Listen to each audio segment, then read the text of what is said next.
Hello and welcome back to Bedtime and Historian. In the autumn of 1095, an aging man stood in a field in southern France and spoke for less than an hour. He had no army, no crown, and no money to offer. Yet within 4 years, tens of thousands of people from across Europe had sold their homes, sewn cloth crosses onto their cloaks, and walked more than 2,000 miles toward a city most of them had only heard about in church. Many would die of thirst, of fever, or of arrows in lands they could not name, and what waited for them at the end would be remembered and argued over for nearly 1,000 years. Before we go further, if you find something calming in these long, slow histories, you might like the video and subscribe, but only if you truly enjoy what I do here. There is no need otherwise. And if you feel like it, leave your location and your local time down in the comments. It is a quiet, pleasant thing to know that someone in another city, in another hour of the night, is settling in to hear the same story you are. So make yourself comfortable, lower the lights, rest your head, and let yourself drift as we go back to the beginning of the First Crusade. To understand how it began, we have to set aside the idea of a single, united Christian world. In the 11th century there was no such thing. There were 2 great Christian civilizations, and they did not much like each other. In the west lay the lands we would now call France, Germany, Italy, and England. These were a patchwork of small kingdoms, dukedoms, and counties, ruled by knights who fought one another constantly over land, honour, and old grudges. Latin was the language of their church. Their bishop in Rome, the Pope, claimed authority over them all, though kings often ignored him. Far to the east stood the other Christian power, and it was a different creature entirely. This was the Byzantine Empire, ruled from the enormous, wealthy, walled city of Constantinople. The people there did not call themselves Byzantines. They called themselves Romans, because that is what they were. Their empire was the eastern half of the old Roman Empire, the part that had never fallen. While Rome in the west had collapsed centuries earlier, Constantinople had survived, with its emperors, its Greek-speaking scholars, its golden churches, and its memory of an unbroken line back to the Caesars. To a rough knight from the French countryside, Constantinople was almost unimaginable. It held more people than any Western city, more gold, more books, and walls so strong that no enemy had broken through them in 700 years. But by the time our story opens, this old and proud empire was in serious trouble, and the trouble had a name. From the east had come the Seljuk Turks, a people who had swept out of Central Asia, converted to Islam, and built a powerful empire of their own across Persia and the Near East. They were superb horsemen and archers, and they pressed hard against the Byzantine frontier in the region we now call Turkey, which was then called Anatolia or Asia Minor. For the Romans of Constantinople, Anatolia was not some distant border, it was the heartland. It was where they raised their soldiers, grew their grain, and collected much of their wealth. The disaster that broke the empire's grip on that heartland came in the year 1071, at a place called Manzikert, near the eastern edge of Anatolia. The Byzantine emperor of the day, Romanos IV, marched out with a large army to drive the Turks back for good. Instead, through bad luck, poor coordination, and treachery among his own commanders, his army was shattered. The emperor himself was captured alive on the battlefield, which was an almost unheard-of humiliation for a Roman ruler. The Turkish Sultan, to his credit, treated the captured emperor with courtesy and released him. His own people were far less gracious. When Romanos finally made his way home, his political rivals had him blinded, which was a fairly permanent way of settling the question of who should be in charge. With the emperor disgraced and the leadership in chaos, the defence of Anatolia simply fell apart. Over the next 20 years, the Turks did not so much conquer the region as wander into it. Byzantine generals fighting each other for the throne actually invited Turkish warbands in as allies, paying them with land and letting them settle. town by town, valley by valley, the heartland slipped away. By the 1080s, Turkish rulers held cities only a short ride from Constantinople itself. A Turkish prince had set up his capital at Nicaea, a city so close to the imperial throne that the emperor could practically feel its breath on his neck. Into this collapse stepped the man whose decision would set everything in motion. His name was Alexios Komnenos, and he was, by the standards of the time, a brilliant survivor. He came from a powerful military family. He was clever, patient, and endlessly willing to bargain, flatter, or bribe his way out of danger. In the year 1081, he seized the throne in yet another coup, becoming Emperor Alexios I. He inherited an empire that was bleeding from every side. The Turks pressed from the east. A fierce people called the Pechenegs raided from the north. And from the west came the Normans, those restless adventurers from northern France who had already conquered England and southern Italy, and who now eyed Byzantine territory with open hunger. Alexios was a realist. He knew his empire could no longer raise the huge armies of farmer soldiers it once had, because the land that fed those armies was now in Turkish hands. So he did what Byzantine emperors had always done best. He looked for someone else to do the fighting. For centuries, Constantinople had hired foreign mercenaries, paying gold to whoever could swing a sword. The empire's own elite palace guard, the famous Varangians, were mostly Scandinavians, and, increasingly, Englishmen who had fled their homeland after the Norman conquest. So when Alexios began to think about recovering his lost lands, he naturally turned his eyes westward, to the one place that seemed to produce an endless supply of aggressive, heavily armed, and frankly underemployed young fighting men. Those Western knights were a problem looking for a place to happen. The custom of the age was that a nobleman's lands passed to his eldest son. Younger sons inherited little but a horse, a sword, and a temper. With no land of their own, many spent their lives fighting for hire, feuding with neighbours, or simply causing trouble. The church had spent decades trying to calm them down, with movements like the Peace of God, which attempted, with mixed results, to forbid knights from attacking priests, peasants, and one another on holy days. Western Europe, in short, had a surplus of warriors and not nearly enough wars to keep them busy. Alexios, sitting in Constantinople, saw not a problem but a resource. And so, in the early months of 1095, the emperor sent ambassadors on the long journey west. They carried a request to the head of the Latin Church, asking for soldiers. We do not know the exact words they used, and historians still debate how large or how specific the request really was. The most likely truth is modest.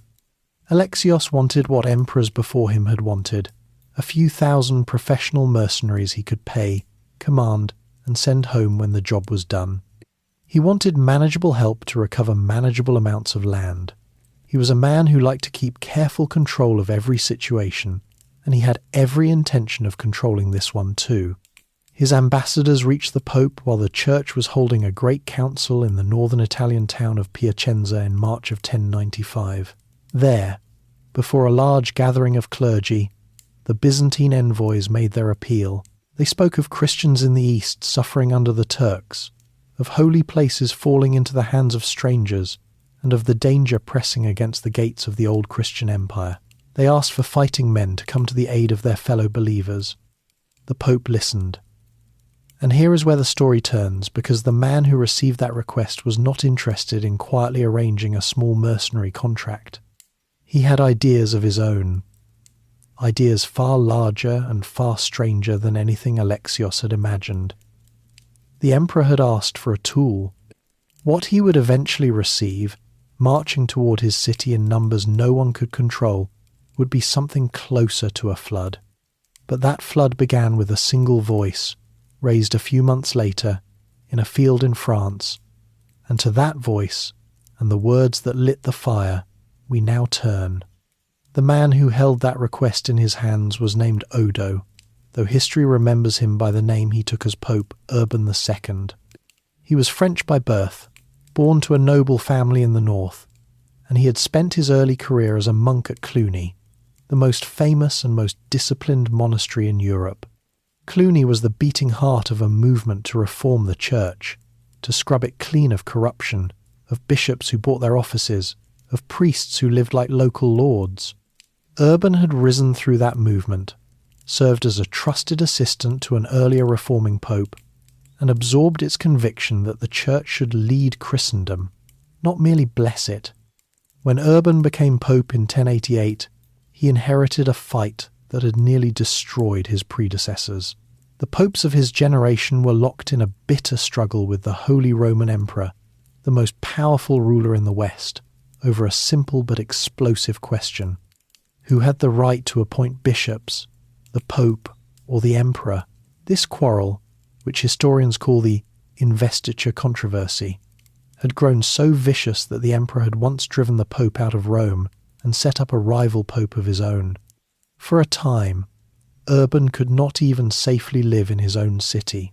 He governed a divided, embattled church from the road, moving through Italy and France, building alliances, looking for some way to restore the authority and the prestige of his office. So when the Byzantine ambassadors came asking for soldiers, Urban did not hear a small administrative problem. He heard an opportunity unlike any other. Here was a chance to turn the restless, violent energy of Europe's knights away from one another and toward a cause the church itself would direct.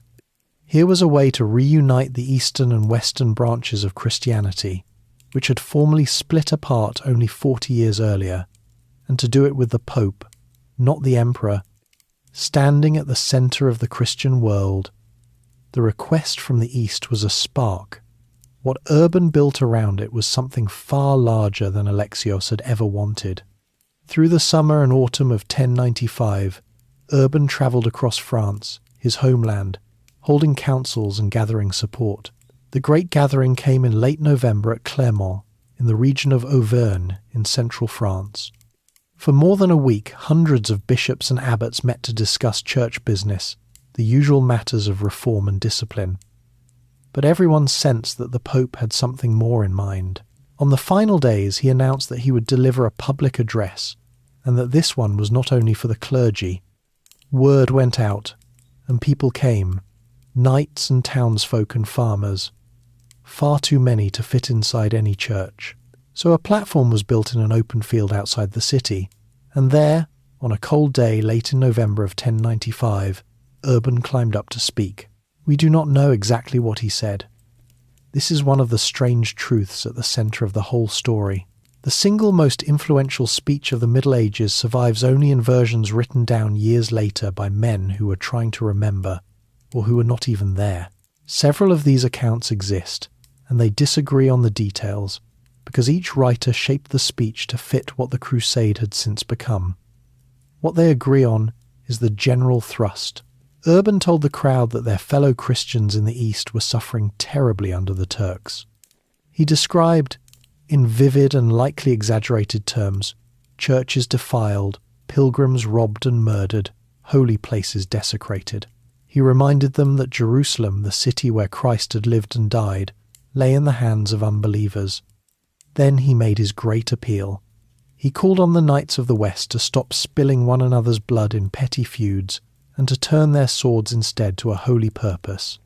He urged them to march east, to aid their eastern brethren, and to liberate Jerusalem. And he offered something extraordinary in return. Any man who went, not for gain or glory but out of devotion, would receive a remission of his sins. The journey itself would count as a complete penance, wiping away the punishment owed for a lifetime of wrongdoing. For a society soaked in the fear of damnation, for hardened fighting men who had killed and sinned and lived in dread of the judgment to come, this was the most powerful offer imaginable. Urban was telling them that the very skill they had been told was sinful, the skill of war, could now become the path to salvation. The response, by every account, was overwhelming.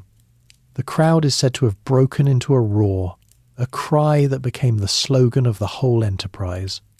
In their Latin and their rough French, it came out as God wills it.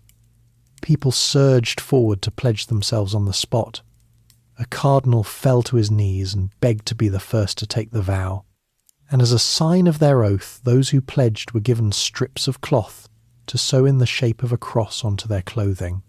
From this single gesture comes a word we still use, because the people who took that cross were, in the Latin of the Church, signed with the cross. The word crusade itself did not yet exist. Nobody at Clermont called themselves a crusader. They spoke instead of taking the journey, or going on pilgrimage, or simply taking the cross. The grand name we use came centuries later. To them it was a holy march, and a kind of armed pilgrimage no one had ever quite attempted before. Urban was no mere preacher swept up in the moment. He was a careful organiser, and he had clearly planned the practical side. He set a departure date for the following year, the Feast of the Assumption in the middle of August of 1096, sensibly after the harvest, so that armies would have food to carry. He appointed a leader to represent him on the expedition, a respected and capable nobleman bishop named Adhemar of Le Puy, who would serve as the Pope's own deputy and try to hold the whole unruly venture together. Urban also tried to set limits on who should go. He discouraged the old, the sick, and the unfit. He told monks they needed their abbots' permission and priests their bishops. He warned that this was not a venture for those merely seeking adventure or escape from debt. He wanted soldiers, organised and supplied, marching under proper leaders. What he got was something rather different and far beyond his control. After Clermont, Urban spent months touring France, preaching the message again and again, and the idea caught fire in a way that no medieval institution could manage. Letters and rumours raced ahead of him. Wandering preachers, some authorised and many not, took up the call and carried it into towns and villages where the Pope's careful conditions were forgotten or never heard. The message simplified as it spread, from a complex appeal to aid the Eastern Church into a single thrilling promise: march to Jerusalem, fight the enemies of God, and win heaven. It is worth pausing on how strange this was. The Emperor Alexios, sitting in Constantinople, had asked for a modest band of mercenaries to help him reclaim some farmland in Anatolia. He had said nothing about Jerusalem, which was hundreds of miles beyond any territory he hoped to recover, and which had been in Muslim hands, peacefully enough for pilgrims, for more than 4 centuries. Yet within a year, his quiet request had grown into a continent-wide movement aimed at a city he had not even mentioned. The enthusiasm spread fastest among exactly the people Urban had tried to discourage. Long before the great lords had finished gathering their knights and selling their estates to fund the march, before any organised army was ready to move, the message had reached the poor, the desperate, and the simple faithful of northern France and the Rhineland. They did not wish to wait until August. They did not understand that an expedition of this size needed money, supplies, and seasoned commanders. They heard only that God willed it, and that Jerusalem was waiting. And so the very first people to set out on the road to the Holy Land would not be armoured knights on war horses, but a vast, ragged, and dangerously hopeful crowd, led by a barefoot preacher on a donkey. Their journey would come first, and it would end in catastrophe. The People's Crusade. The man who lit the fuse among the common people was not a bishop or a baron, but a small, shabby, intense preacher named Peter the Hermit. He came from the region of Amiens in northern France, and by the accounts of those who saw him, he was an unforgettable figure. He was short and dark, dressed in a coarse woolen cloak, and he travelled on a donkey, eating little, going barefoot. He had a gift that all the careful planning of the Pope could not match. He could move a crowd to tears and then to action. Wherever he went, through northern France and into the German lands of the Rhineland, people pressed around him to touch his cloak or pull a hair from his donkey as a holy relic. He told them that God had called them, all of them, and that they need not wait for armoured lords or appointed dates. The road to Jerusalem was open now. The crowd that gathered around him was unlike any army the world had seen. There were a few real knights and minor lords, men like Walter, who carried the unfortunate nickname sans avoir, meaning without possessions, which history kindly renders as Walter the Penniless. But most of those who followed Peter were ordinary people. There were farmers who had sold their tools, tradesmen who had abandoned their shops, women, children, the elderly, the poor, and a fair number of the simply desperate, all swept up in the conviction that the end of the world might be near and that Jerusalem was the place to be when it came.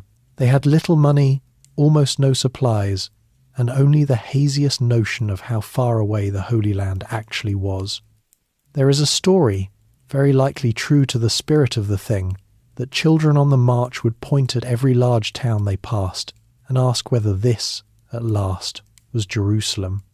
Before this enormous, unruly mass ever left Western Europe, it produced the first great tragedy of the Crusade, and one of the darkest episodes in European history. As bands of this popular movement formed across the Rhineland in the spring of 1096, some of their leaders, most infamously a German count named Emico, turned a terrible logic on their own neighbours. They asked why they should travel thousands of miles to fight the enemies of Christ abroad, while what they regarded as enemies of Christ lived in the towns around them. They meant the Jewish communities of the Rhineland, settled and prosperous in cities like Speyer, Worms, Mainz and Cologne. What followed was a series of massacres.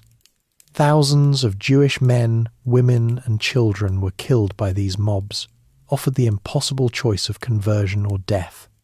In several cities, the local bishops tried to shelter the Jews behind their own walls, sometimes at real personal risk, and sometimes those defences held and sometimes they were overwhelmed. The Church had never called for any such thing. The Pope's appeal had been aimed eastward, but the violence had been unleashed, and it could not be aimed where its preachers wished. It was an early and bitter sign of what happens when religious passion is set loose without control, and the Jewish communities of the Rhineland would remember it for generations. The main body of the People's Crusade, meanwhile, set off down the long road that armies and pilgrims had used for centuries, the route through Central Europe along the Danube toward Constantinople. This took them through the Kingdom of Hungary and the Byzantine Balkans, and almost at once the basic problem of the venture revealed itself. A crowd of many thousands, with no supply train and no money, has to eat. When the locals would not sell them enough food, or could not, the Crusaders simply took it. Crops were stripped, livestock seized, and tempers flared into open violence. At several towns along the way, what began as an argument over a market price ended as a pitched battle, with the pilgrims storming the place and the local garrison cutting them down in return. By the time the survivors staggered toward Constantinople in the high summer of 1096, they had already lost a great many of their number, not to Turks, but to hunger, disease, and the people whose lands they were supposedly marching to save. When this ragged horde arrived outside his walls, the Emperor Alexios faced exactly the problem he had feared, though in a form he had never imagined. He had asked for disciplined mercenaries. What had turned up was a vast camp of starving civilians and the occasional knight, with Peter the Hermit at their head, all of them hungry, excitable, and prone to looting whatever was not nailed down. Alexios, ever the careful manager, did the sensible thing. He sent them gifts and money, he gave Peter an audience, and then he arranged with all possible speed to ferry the entire crowd across the narrow strait of the Bosphorus and out of his city onto the Asian shore. He warned them, firmly, to wait there for the great armies of knights that were still gathering far behind them, and not to provoke the Turks on their own. It was excellent advice. It was almost entirely ignored. On the Asian side, the discipline that had never really existed broke down completely. The Crusaders raided the surrounding countryside, which now belonged to the Turkish Sultanate of Rum, and was ruled by a young and capable sultan named Kilij Arslan. They quarrelled among themselves, splitting into rival groups, one largely French and one largely German and Italian, each eager to outdo the other. Some raided right up to the walls of the Sultan's capital at Nicaea. One group seized a small fortress, only to be surrounded by Turkish forces, who offered them the choice of conversion or death and then killed most of them anyway. Peter the Hermit, watching his followers ignore every warning and drift toward catastrophe, gave up trying to control them and sailed back across to Constantinople to plead for help and supplies. He was, as it happened, absent for the disaster he had spent months building toward. In October of 1096, the end came. A rumour swept the Crusader camp that the German and Italian band had captured Nicaea itself and was dividing the loot. Furious at being left out, the rest of the host poured out of their camp at a place called Civitot on the road toward the city, marching in no order, with the old and the women and children trailing along behind the fighting men.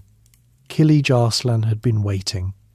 His horse archers fell upon the strung-out column and shattered it almost at once. The Crusaders were driven back in a rout, run down, and slaughtered in their thousands. Some fled to the camp and made a last stand there. A few hundred reached an old ruined castle by the sea and held out until they could be rescued by ships from Constantinople. Most of the rest were killed or taken as slaves. The People's Crusade, which had set out tens of thousands strong, certain that God walked beside them, had effectively ceased to exist within months of leaving home, without ever coming close to Jerusalem. For Kilij Arslan the victory was complete and easy, and it taught him a lesson that would prove dangerously wrong. He had faced the warriors of the West, smashed them with little effort, and concluded that these Crusaders were a disorganized rabble, brave perhaps, but no real threat to his power. It was a reasonable judgment based on the evidence in front of him. It was also a conclusion he would have a great deal of time, later, to reconsider, because the people he had just destroyed were not the army the Pope had summoned. They were the flood that had run ahead of it. Peter the Hermit survived. He would eventually rejoin the proper crusade and march on toward Jerusalem with the lords, a diminished figure now, no longer the man who could command a continent's poor with a wave of his hand, but present at the end all the same. The bones of his followers lay in heaps on the Anatolian shore, and Greek sailors who passed by in later months reported that the Turks had piled them into a grim wall, a marker of the place where the first wave of the crusade had broken. And yet, while these thousands died for nothing they would ever see, the real expedition was at last taking shape behind them. Through that same year, across France, Germany and Italy, the great lords had been doing the slow and expensive work that the poor had been too impatient to wait for. They were mortgaging castles, selling estates, gathering knights and foot soldiers and wagons of supplies, and binding themselves to the long march east. They were men of a wholly different order from Peter and his barefoot pilgrims, princes with armies, ambitions and rivalries of their own. It is to those men, and to the world that produced them, that the story now turns. The lords take the cross. The men who answered the Pope's call in earnest were a very different sort from Peter and his barefoot crowds. They were the warrior aristocracy of Europe, the great dukes and counts and their followings of mounted knights, and they came with money, with armies, and with ambitions that ran in many directions at once. It is worth noting that not one reigning king joined the First Crusade. The King of France, Philip I, had been excommunicated by the Pope over a scandalous marriage and was in no position to lead a holy war. The German Emperor, Henry IV, was the Pope's bitter enemy in their long quarrel. The King of England had no interest at all. So the leadership fell to the next rank down, the most powerful noblemen of the age, and there were several of them, each accustomed to being obeyed, and none accustomed to obeying anyone else. Foremost in wealth and prestige was Raymond of Saint-Gilles, the Count of Toulouse, who ruled much of southern France. He was the oldest of the leaders, somewhere past 50, experienced, devout and proud. He had already fought Muslims in Spain, he was enormously rich, and he announced that he was taking the cross for good, vowing never to return home. He brought his wife with him and clearly expected to be recognized as the chief commander of the whole enterprise. Travelling in his company was Bishop Adhemar of Le Puy, the Pope's own representative, which only strengthened Raymond's sense that he was meant to lead. From the German-speaking lands came Godfrey of Bouillon, the Duke of Lower Lorraine, with his brothers Eustace and Baldwin. Godfrey was a tall, fair, famously pious man, well regarded as a soldier, though not as politically cunning as some of his rivals. To fund his expedition, he did what almost all of them did. He raised cash by selling and mortgaging his lands and rights, stripping his estates to buy the horses, weapons and supplies that a campaign required. His younger brother Baldwin was a sharper, more calculating sort, a man with little land of his own and a clear eye for the main chance, and Baldwin would prove to be one of the most consequential figures of the whole affair. The most dangerous and capable of the leaders, at least in the judgment of the Byzantines, was Bohemond of Taranto. He was a Norman from southern Italy, the son of Robert Guiscard, a famous adventurer who had carved out a kingdom in Sicily and southern Italy and had spent years trying to conquer Byzantine territory. Bohemond himself had fought the Emperor Alexios before, on the losing side, and the two men knew and distrusted each other thoroughly. He was huge, charismatic, brilliant, and utterly self-interested, a man who saw in the Crusade above all an opportunity to win himself a principality in the East. With him came his nephew Tancred, a young, energetic, and equally ambitious knight. From the north came others. Robert, the Duke of Normandy, was the eldest son of William the Conqueror, a brave and likeable man but a poor manager of his own affairs. To raise money for the journey, he mortgaged the entire Duchy of Normandy to his younger brother, the King of England, for 10,000 marks of silver, which gives some sense of what these men were willing to stake on the venture. Robert, the Count of Flanders, joined as well, a seasoned warrior whose father had served the Byzantine emperor. And there was Stephen of Blois, one of the richest men in France, married to a daughter of William the Conqueror, a cultured and somewhat reluctant crusader who would write home long, vivid letters to his wife and who would, in time, become the great cautionary tale of the expedition. Hugh of Vermandois, brother of the French king, rounded out the company, bringing royal blood, if not royal authority. Here it is worth pausing to look more closely at the world these men came from, because the army marching east was, in miniature, a portrait of medieval European society itself. People of the time liked to imagine their world as divided into three groups: those who prayed, those who fought, and those who worked. Those who prayed were the clergy, from the great bishops who lived like princes down to the poor village priests. Those who fought were the nobility, the lords and their knights, who held land in return for military service and who treated war as their birthright and their trade. And those who worked were the vast majority, the peasants, most of them serfs bound to the land they farmed, who fed everyone else and owned almost nothing. A knight was an expensive thing to produce. His warhorse alone could cost as much as a small farm, and he needed several.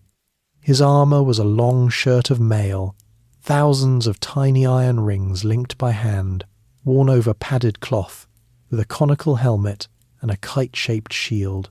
He fought with lance and sword, and he trained for it from boyhood. All of this was so costly that the knightly class was, by definition, a wealthy one, set far above the foot soldiers who marched beside them. The nobles wore garments of fine wool and linen, dyed in colours that signalled their rank, trimmed sometimes with fur and silk. They ate well by the standards of the age, with meat at most meals, white bread, wine in the south and ale in the north, and spices brought at great expense along the very trade routes that ran through the lands they were about to invade. The common people lived in another world entirely. A peasant's diet was bread, mostly dark and coarse, and pottage, a thick soup of grains and whatever vegetables the season offered, with meat a rare luxury. Their clothes were undyed wool and rough linen, the same garments worn until they fell apart. They lived in 1 or 2 rooms of timber and mud, often sharing the space with their animals in winter for the warmth. Their lives were governed by the seasons, the Lord's demands, and the Church's calendar of feasts and fasts. When such people took the cross, as many thousands did, marching as foot soldiers and servants behind the mounted lords, they were leaving behind the only world they had ever known to walk toward a place they could scarcely picture. For all of them, noble and common alike, Taking the cross was a profound and frightening commitment. This was no weekend campaign. The journey to Jerusalem and back, if one was lucky enough to return, would take years. It meant abandoning home, family, and livelihood, with no certainty of ever seeing them again. It cost a fortune for those who had one, and for those who did not, it meant casting their fate entirely on the road. The vow was a solemn religious act, sworn before God, and breaking it carried the threat of excommunication. Men settled their debts, made peace with old enemies, granted gifts to monasteries to pray for their souls, and put their affairs in order as though preparing to die, because many of them honestly expected to. Through the year 1096, these separate armies took shape across Europe and began to move. They did not travel together, for no single road could feed so many at once, and the leaders had no wish to merge their forces and squabble over command before they had to. Instead, they agreed to meet at the one place that made sense as a gathering point, the great city of Constantinople, the gateway between Europe and Asia. From there, the different routes fanned out. Godfrey of Bouillon led his Lorenas overland down the long Danube road through Hungary, the same path the People's Crusade had taken, though Godfrey kept his men under far tighter discipline. Raymond of Toulouse marched his southern French through the rough country along the Adriatic coast, a miserable journey through hostile, mountainous Dalmatia. The northern French lords crossed into Italy first, intending to sail the short sea crossing from there, and Bohemond, the Norman, gathered his men in southern Italy and shipped them straight across the narrow sea to the Byzantine shore, advancing through the very lands he had once tried to conquer by force. Tens of thousands of fighting men, with countless more servants, clergy, women, and camp followers, were now converging on a single point from three directions, drawn by faith, by ambition, by the hope of land or glory or salvation. To the Emperor Alexios, watching them approach, the sight must have been deeply unsettling. He had asked for help, and an entire armed migration was descending on his capital. The most delicate and dangerous phase of the whole crusade was about to begin, not on a battlefield against the Turks, but in the marble halls and guarded gates of Constantinople, where the suspicious emperor and these proud Western lords would have to find some way to deal with one another. Strangers at Constantinople's gates. The first of the great lords to reach the emperor's city was Hugh of Vermandois, the French king's brother, and his arrival set the tone for everything that followed. Hugh had been shipwrecked crossing the Adriatic and washed up on the Byzantine coast in a sorry state. Alexios received him with great honour, showering him with gifts and fine lodgings, treating him as the distinguished guest his royal blood deserved. He also very politely made it almost impossible for Hugh to leave until certain understandings had been reached. This was the pattern the emperor would use again and again: generosity and courtesy on the surface, and beneath it a firm, unbreakable grip. Alexios had thought hard about how to handle these Westerners, and he had good reason for caution.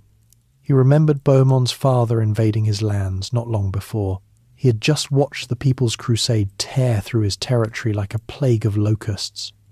Now several full armies were arriving at his gates, each led by a proud lord with his own ideas, and together they vastly outnumbered the troops Alexios could safely keep in his capital. The emperor wanted their help against the Turks, but he wanted it on his own terms. Above all, he wanted two things from each leader. First, an oath of loyalty, binding them to him as a lord binds his vassals.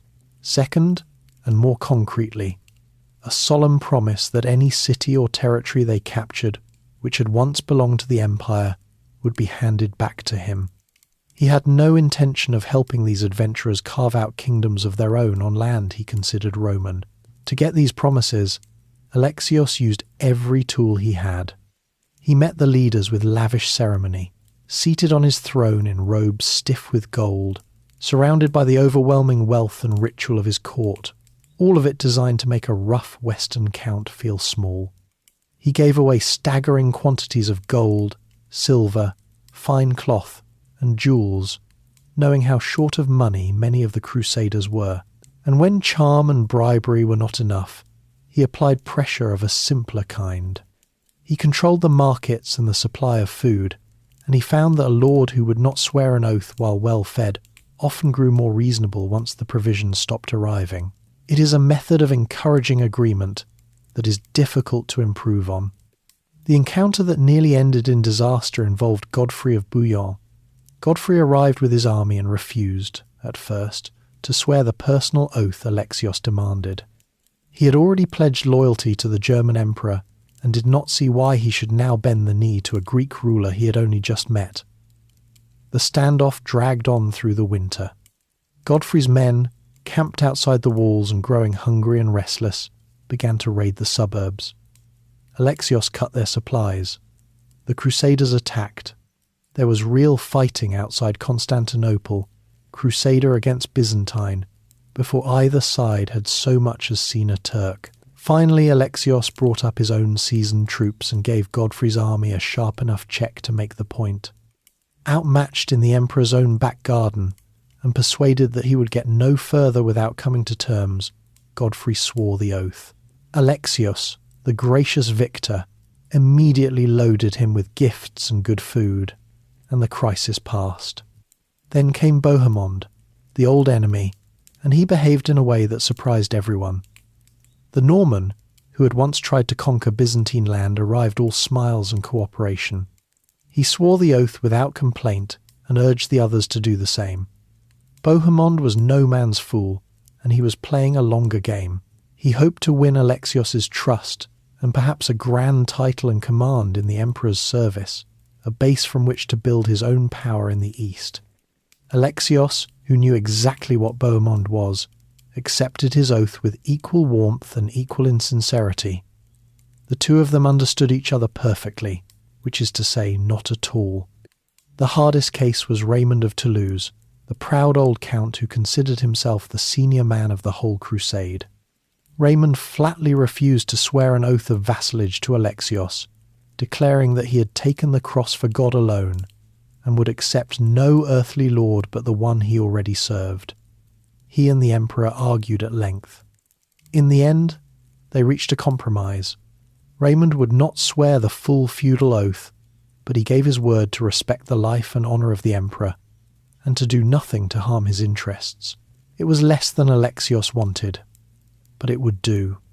The bargaining left Raymond and Bohemond, two of the most powerful leaders, already eyeing each other with deep suspicion, a rivalry that would shadow the crusade for years to come. While the lords haggled, their followers wandered the greatest city in the Christian world with their mouths open. Nothing in Western Europe had prepared them for Constantinople.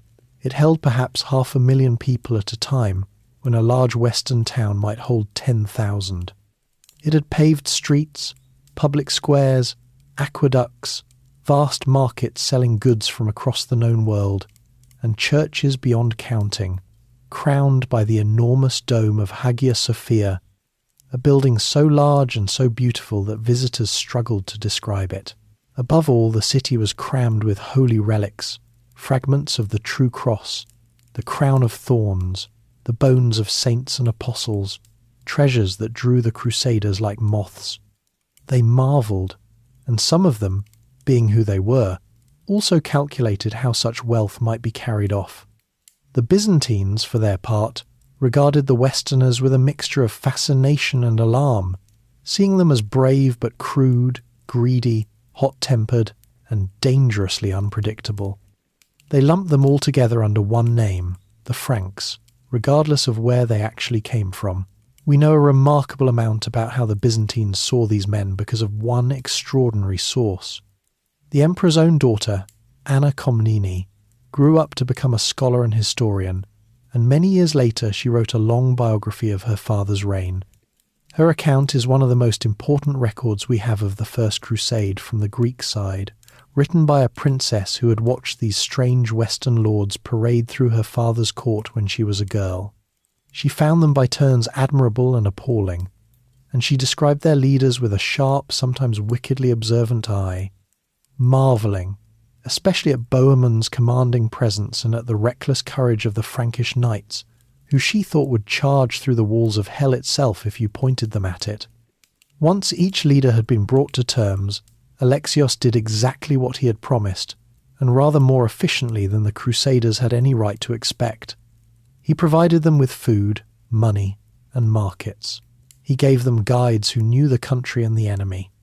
He arranged ships to ferry their armies across the Bosphorus to the Asian shore, the same crossing he had used to hustle the People's Crusade out of his city, though this time he was sending real soldiers. And he attached to the expedition a force of his own troops under a trusted general named Tatikios, whose job was both to assist the Crusaders and to take formal possession, in the emperor's name, of any recovered cities. The arrangement looked, on paper, like a sound partnership. The Crusaders would fight, the Byzantines would supply and guide them, and the lost lands would return to the empire while the Westerners marched on to Jerusalem. But the foundation was rotten with mistrust from the start. The Crusaders believed they were doing the empire an enormous favour, and resented being made to swear oaths like servants. They suspected, not without reason, that the slippery Greeks would happily let the Franks bleed for territory that the emperor would then pocket. Alexios, for his part, was certain that these grasping Westerners would seize whatever they could and keep it, oaths or no oaths. Both sides were correct about the other. The alliance held together for now only because both needed it. The Crusaders for supplies and safe passage, the emperor for soldiers willing to die, reclaiming his frontier. By the spring of 1097, the great gathering at Constantinople was complete, and the armies were crossing into Asia. For the first time, the full strength of the proper crusade stood assembled on Turkish soil, tens of thousands of fighting men, no longer the disorganized poor but a true army of the European nobility, supported and guided by the resources of the Byzantine state. Ahead of them lay the Sultanate of Rum, ruled by the same Kilij Arslan who had so easily destroyed the People's Crusade, and who still believed the Franks were nothing to fear. The first test of the real crusade was about to begin, at the strong walled city that guarded the road into the heart of Anatolia, the Turkish capital of Nicaea, the walls of Nicaea. The first true objective of the crusade was a city with a long memory. Nicaea, which the Turks now held as the capital of the Sultanate of Rum, was an ancient place, ringed by formidable stone walls studded with more than 100 towers, and famous in the Christian world for an event that had happened there more than 7 centuries before. It was at Nicaea, in the year 325, that the first great council of the Church had met and hammered out the statement of belief that millions of Christians still recited. For the Crusaders, then, this was no ordinary target. It was a holy city fallen into enemy hands, and recovering it would feel like the first real proof that God favoured their march. Nicaea was also extremely difficult to attack. Its walls were thick and high, and its western flank rested against the broad waters of a lake, which meant that no besieging army could ever fully surround it. As long as the lake stayed open, supplies and reinforcements could slip in and out by boat, and a city that can be resupplied can hold out almost indefinitely. The Crusaders, arriving in May of 1097, set up their camps before the land walls, with the different lords taking different sections, Godfrey on one side, Bohemund on another, Raymond of Toulouse arriving a little later to close another gate. They settled in to besiege a place that, by the rules of warfare, could not easily be besieged at all. There was one piece of luck. The Sultan, Kilij Arslan, was not in the city. Convinced after his easy slaughter of the People's Crusade that the Franks posed no serious threat, he had marched east to deal with a rival Turkish power, and had left his capital, his treasury, and even his wife and children behind, lightly defended. When word reached him that a vast new army was now besieging Nicaea, he understood his mistake at once and raced back with all the men he could gather. In the middle of May he flung his army against the besiegers, aiming to break the siege and relieve the city. He struck the section held by Raymond of Toulouse's southern French, and there, in a hard day-long fight, the Crusaders held their ground and threw him back with heavy losses. It was the first time the knights of the proper crusade had met the Turks in open battle, and they had won. Kilij Arslan, shocked by the strength and discipline of these new enemies, drew off into the hills. He sent word to the city's defenders that he could not save them, and that they should make whatever terms they could. The defenders fought on regardless, because surrender meant placing themselves at the mercy of an army they had every reason to fear. The fighting around the walls was grim. The Crusaders built siege engines and tried to undermine the towers, and in one ugly practice that the chroniclers record without much comment, they catapulted the severed heads of slain Turks over the walls to frighten those inside. The garrison fought back fiercely, and the lake at their backs kept them fed and supplied no matter what the Crusaders did on land. The siege threatened to drag on for months, and the army outside the walls could not feed itself forever. The solution to the problem of the lake is one of the more memorable feats of the whole campaign. The Crusaders sent a request to the Emperor Alexios, who had set up his own headquarters not far away, keeping a careful watch on the proceedings without committing his main army. Alexios arranged for a fleet of boats to be brought up, but there was no waterway connecting the sea to the inland lake, so the boats were loaded onto wagons and rollers and hauled overland by oxen and men, mile after mile across dry ground, then launched onto the lake on the far side of the city. One morning the defenders of Nicaea looked out across the water that had been their lifeline and saw it covered with imperial warships flying the emperor's banners. The last gap had been closed. The city was now truly surrounded, on land and water both, and its fate was sealed. What happened next left a bitter taste that never quite went away. The Crusaders prepared for a final assault, expecting to storm the city, and by the brutal custom of the age, a city taken by storm could be plundered and its people put to the sword. The common soldiers in particular were counting on the loot to repay their months of hunger and danger, but Alexios had no wish to see his recovered capital sacked, its wealth scattered, and its population butchered, especially when he meant to rule it again himself. So his agents quietly opened secret negotiations with the Turkish garrison, offering them honourable terms of surrender to the emperor rather than to the Franks. The garrison, given a choice between the merciful Greeks and the bloodthirsty Westerners, accepted at once. On the 19th of June, the Crusaders rose for what they expected to be the day of their grand assault, only to find imperial troops already inside the walls and the emperor's banners flying from the towers. Nicaea had surrendered in the night, not to them, but to Alexios. The reaction in the Crusader camp was a sullen fury. They had done the fighting, the dying, and the besieging, and at the last moment the slippery Greeks had snatched away both the glory and the plunder. To make matters worse, Alexios treated the captured garrison and the Sultan's family with great courtesy.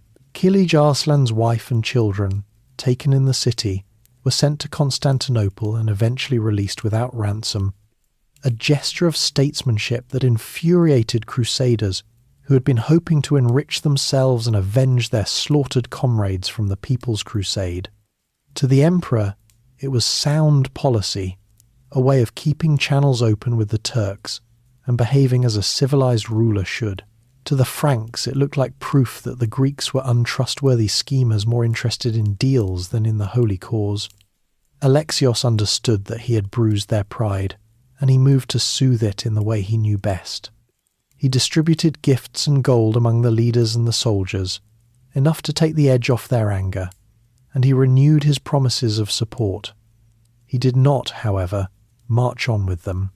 He had recovered his most important lost city without losing a single major battle of his own, using the Crusaders as a battering ram and then stepping in to claim the prize.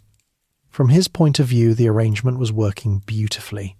From the Crusaders' point of view, the seed of a grievance had been planted that would grow, over the coming months, into open resentment, and eventually into a sense that their oaths to such a partner need not bind them forever. Still, whatever the bad feeling, the strategic gain was real and large. The capital of the Sultanate of Rum had fallen, The road into the interior of Anatolia lay open, and the Crusade had passed its first great test as a fighting force. The army that set out from Nicaea at the end of June was confident, blooded, and for the moment well supplied. The leaders agreed to divide the host into 2 columns as they advanced, partly so that the land could feed them more easily, since no single region could provide enough food and fodder for the whole mass at once, and partly so they could cover more ground. Bohemond and the Normans, along with Robert of Normandy and others, took the vanguard. Godfrey, Raymond, and the rest followed at some distance behind. It was a reasonable decision, made for sound, practical reasons. It was also exactly the kind of decision that an alert enemy could exploit. Kilij Arslan had been beaten at Nicaea, but he was not finished. Burning with humiliation, he had spent the weeks since making peace with his Turkish rivals and gathering a great army of horse archers, the finest light cavalry in the world, men who could ride and shoot with a speed and precision that no Western knight could match. He had learned, at Nicaea, that these new Franks were not the rabble he had destroyed the year before. Now he meant to catch them strung out and divided on the open road, where his mobile horsemen could swarm a single column before the other could come to its aid. He found his chance only days into the march, on a dusty plain near a place called Dorylaeum, and there the Crusade would face the moment that nearly ended it, the Battle of Dorylaeum. On the morning of the 1st of July, 1097, the forward column of the Crusade made camp in a broad valley near the ruins of an old town called Dorylaeum. This was the vanguard, led by Bohemond and his Normans, with Robert of Normandy, Robert of Flanders, Stephen of Blois, and the Byzantine general Tatikios among them. The larger second column, with Godfrey, Raymond, and Bishop Adhemar, was perhaps a day's march behind. Somewhere back along the dusty road, the 2 halves of the army had drifted farther apart than was wise. Kilij Arslan had been watching and waiting for exactly this. At first light, the Turkish army came down on the camp. It was an enormous force, far larger than the one beaten at Nicaea, for the Sultan had patched up his quarrels with rival Turkish lords, including the powerful Danish Mendemir, and gathered horse archers from across Anatolia. They swept around the Crusader column in a wide, fast-moving ring, and they fought in a way the Westerners had never properly faced before. These were not knights who closed in to trade blows with sword and lance. They were mounted archers, lightly armoured and superbly trained, who galloped close, loosed a storm of arrows, and wheeled away before the heavy Western cavalry could come to grips with them. They filled the air with the thunder of drums and a wailing, shrieking war cry meant to unnerve, and they seemed to be everywhere at once, here, then gone, then back again from another direction. For the Crusader knights it was a nightmare. Their whole way of war depended on the charge, on smashing into an enemy line at full gallop with couched lances and breaking it by sheer weight and shock. But there was no line to break. When they charged, the Turks simply scattered before them and then closed in again behind, peppering them with arrows from every side. A knight could not catch a horse archer, and while he wore himself and his mount out chasing shadows, the arrows kept coming, killing horses, wounding men, and wearing the army down. Many of the Western chroniclers admitted, with grudging respect, that they had never met soldiers like these. Bohemond, whatever his faults, was a superb commander in a crisis, and he grasped at once that to fight the Turks at their own game meant death. He gave the order that saved the day. The knights were not to ride out and chase the enemy. Instead, the whole column was to pull back onto a patch of ground protected by a river and marshy reeds, with water at their backs, so they could not be encircled completely. There the army formed a tight defensive mass. The non-combatants, the women, the clergy, the servants, and the baggage were gathered in the centre for protection. The foot soldiers and archers held the perimeter, and the knights, many of them now dismounted to spare their horses, packed in behind them as a reserve and a hard core. The order was to hold, simply to hold, and to wait. It was a brutal way to spend a summer morning. For hours the Turks circled and shot, and the Crusaders stood and took it, unable to strike back effectively, their losses mounting, the heat fierce, their water running short. The women of the camp moved among the fighters, carrying water to the wounded and the exhausted, and the chroniclers, who rarely mentioned such things, made a point of recording it. More than once the line wavered and nearly broke as the Turks pressed in, scenting victory. Bohemund rode along the perimeter, steadying his men, and he had already done the one other thing that mattered. At the very start of the battle he had sent fast riders galloping back along the road to find the second column and beg them to come with all possible speed. Everything now depended on whether help could arrive before the line gave way. It arrived around midday.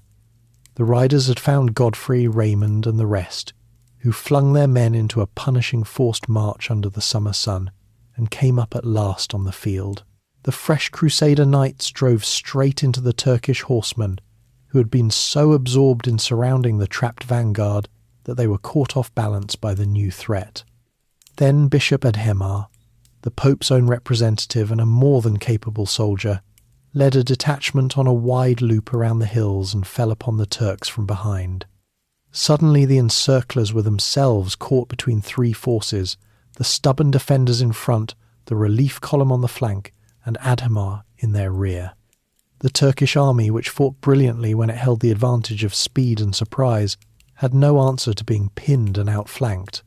The whole host broke and fled, abandoning everything in its haste. The Crusaders surged forward and overran the Sultan's camp, capturing his tents, his treasure, his herds, and great quantities of supplies. Kilij Arslan himself escaped, but his army was scattered and his strategy was in ruins. The losses on both sides had been heavy, and the Crusaders had lost good men and many horses, but they had won a tremendous victory. They had been ambushed at a disadvantage, divided and surrounded, and they had still come through. The battle at Dorylaeum proved that the proper crusade was not the People's Crusade, that these Westerners, properly led, could absorb the worst the Turks could throw at them and prevail. The consequences ran deep. Kilij Arslan, twice beaten now within a few weeks, drew the obvious conclusion. He could not stop this army in the field, so he stopped trying. He gave up the idea of another great battle and adopted a different strategy entirely, one that would prove far more dangerous to the Crusaders than any cavalry charge. He fell back ahead of them, and as he went he laid the land waste, burning crops, poisoning or filling in wells, and driving off livestock, leaving nothing behind that an army could eat or drink. He would let the country itself do his fighting for him. The Crusaders had broken the door into Anatolia, but the long road across its interior would not be contested by soldiers. It would be contested by hunger, thirst, and the merciless summer of the high plateau. The Turkish way of war also taught the Crusaders a lasting lesson. They learned to respect the horse archers and to keep their columns within supporting distance of one another, never again letting half the army wander a full day ahead of the rest. They learned the value of holding formation under fire and of mixing their infantry and crossbowmen with their knights, so that the foot soldiers and archers could keep the enemy at bay, while the heavy cavalry waited for the right moment to charge. These were expensive lessons, paid for in blood, but the army that marched on from Dorylaeum was a wiser and tougher fighting force than the one that had set out from Nicaea. What lay ahead of them, though, no amount of military skill could fully prepare them for. The central plateau of Anatolia in high summer is a hard, dry, scorching country, and Kilij Arslan had stripped it bare. The march that followed Dorylaeum became a grinding ordeal of heat and starvation. Men collapsed on the road.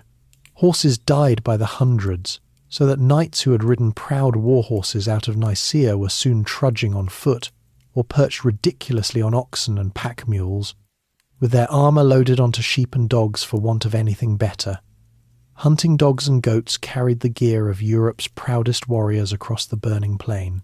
The Crusade was learning that its deadliest enemy in this campaign would not always carry a bow, and so the army pressed on into the wasted interior, victorious but suffering, drawing ever deeper into a hostile land, toward the mountains beyond and the great prize that waited past them. But before they reached the walls of Antioch, the host would change shape again. ambition and opportunity would pull part of it away to the east, where one of the leaders would seize a chance to win himself a city and a title of his own, and in doing so would create the first of the Crusader states, far from Jerusalem, on the banks of a distant river. That ambitious man was Baldwin, the younger brother of Godfrey, and his road led to the Armenian city of Edessa, across the burning heart of Anatolia. The march that followed the victory at Dorylaeum tested the Crusaders in ways no battle could. For weeks they pushed across the central plateau of Anatolia, a high, dry country that Kilij Arslan had deliberately stripped of everything useful. The summer sun was merciless, the wells were ruined, and the food the army carried ran low. Men died of thirst on the road, their tongues swollen, falling out of the column to be left where they lay. The animals suffered worst of all. War horses, the pride and the weapon of the knightly class, dropped dead by the hundreds, until great lords found themselves walking like common soldiers or riding oxen, with their armour and gear lashed onto whatever beast survived, including goats, sheep and pack dogs. It was a strange and humbling procession, the flower of European chivalry creeping across a wasteland on the backs of farm animals. Eventually the army reached gentler country, passing the city of Iconium, which the Turks had abandoned, and finding orchards, streams, and grazing again. The worst of the thirst was behind them, but a new ordeal lay ahead in the mountains. To reach Syria and the road to Antioch, the Crusaders had to cross the Anti-Taurus range, and the passage through those mountains was one of the most miserable episodes of the entire campaign. The tracks were narrow, steep, and slick with mud and rain, clinging to the sides of deep ravines. Pack animals lost their footing and tumbled into the gorges, dragging their loads with them, and sometimes a roped line of beasts pulled one another over the edge. Knights, despairing, tried to sell their weapons and armour for a pittance or simply threw them away rather than carry them another step.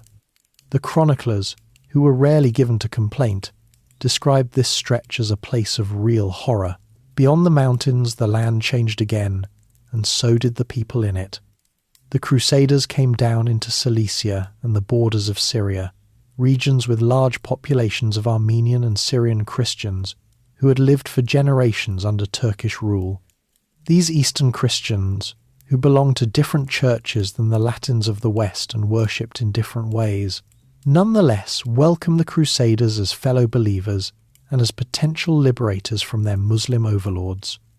After months of marching through hostile, emptied country, the army found friendly faces, open markets, and local guides who knew the land. For the leaders, it also opened a new kind of opportunity. Here were Christian towns and cities ripe to be taken from the Turks, and ambitious men began to think less about the distant goal of Jerusalem and more about what they might seize for themselves along the way. Two of those ambitious men were Tancred, the nephew of Bohemond, and Baldwin, the younger brother of Godfrey of Bouillon. Each led a detachment off from the main army into the towns of Cilicia, capturing places like Tarsus, Adana, and Mamistra in the name of the Crusade, and increasingly in their own names. The two of them very nearly came to blows over who would hold Tarsus, their men actually skirmishing over the spoils, an early and ugly sign that the unity of the Crusade was beginning to fray now that real prizes were within reach. Tancred eventually rejoined the main host, but Baldwin had bigger ideas and circumstances had freed him to pursue them. He was a landless younger son with little to inherit, and his wife had recently died on the march, so he had neither estate nor family pulling him back toward home. He was, in short, a man with everything to gain and almost nothing to lose, which made him exactly the sort of man to gamble on a bold move. That move took him east, away from the main army, with only a small band of knights, toward the Euphrates River and the rich and ancient city of Edessa. This was deep in Armenian Christian territory, a long way from the Crusade's line of march and well beyond anything the Emperor Alexios could plausibly claim. Edessa was a place with a remarkable history. By its own proud tradition, it had been one of the very first cities anywhere to embrace Christianity, and it treasured a legend that its ancient king had exchanged letters with Jesus himself and received a miraculous portrait of his face, relics that pilgrims still came to venerate. It was wealthy, well fortified, and strategically vital, sitting astride the approaches between Anatolia and the rest of the Muslim world. Edessa was ruled at this time by an Armenian Christian governor named Thoros, an unpopular man hemmed in by hostile Turkish neighbours and desperate for a strong protector. When Baldwin arrived with his hardened Western knights, Thoros saw exactly the ally he needed. He welcomed Baldwin into the city, showered him with gifts, and, having no son of his own, took the extraordinary step of formally adopting the Western lord as his heir. The ceremony was a strange one. By the local custom, Baldwin and the elderly Thoros were made to stand together inside a single, enormous shirt, pressed chest to chest as father and son, sealing the bond. Whatever Baldwin thought of this peculiar arrangement, he understood its value at once. He was now the designated successor to the lordship of Edessa. He did not have to wait long, and the speed with which fortune favoured him raised eyebrows even at the time. Within weeks of Baldwin's arrival, the people of Edessa, who already hated Thoros, rose up against their ruler in a sudden and violent revolt. Thoros was overthrown and killed, and Baldwin, the newly adopted heir and the man with the only effective fighting force in the city, stepped smoothly into the vacant lordship. How much Baldwin knew of the uprising in advance, or how much he encouraged it, the sources do not say, and he was not the kind of man to leave a written confession. What is certain is that by the early spring of 1098, Baldwin of Boulogne, who had crossed into Asia with no land of his own, ruled the great city of Edessa and the territory around it. This was a development of real importance, and not only for Baldwin's personal fortunes. The county of Edessa, as it came to be called, was the very first of the Crusader states, established more than a year before the Crusade reached its supposed goal, and it was founded squarely against the spirit of the oaths the leaders had sworn at Constantinople.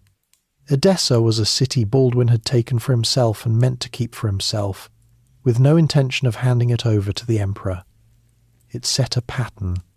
The idea that a crusading lord might carve out his own lasting domain in the east, rather than simply liberate territory and pass it on, had now been put into practice. Bohemond, watching from afar, surely took note, for he had ambitions of exactly the same kind, fixed on a far greater prize that the main army was even now approaching.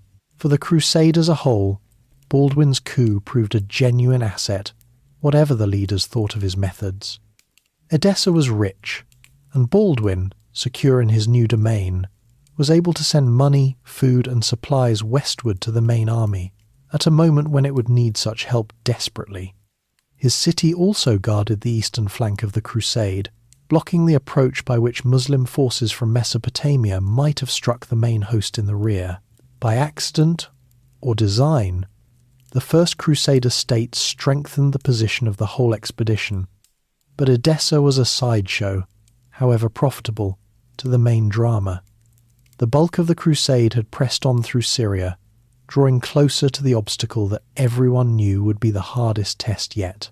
Ahead of them lay Antioch, one of the greatest cities of the ancient and medieval world, a place of immense size, immense walls, and immense importance, both military and spiritual.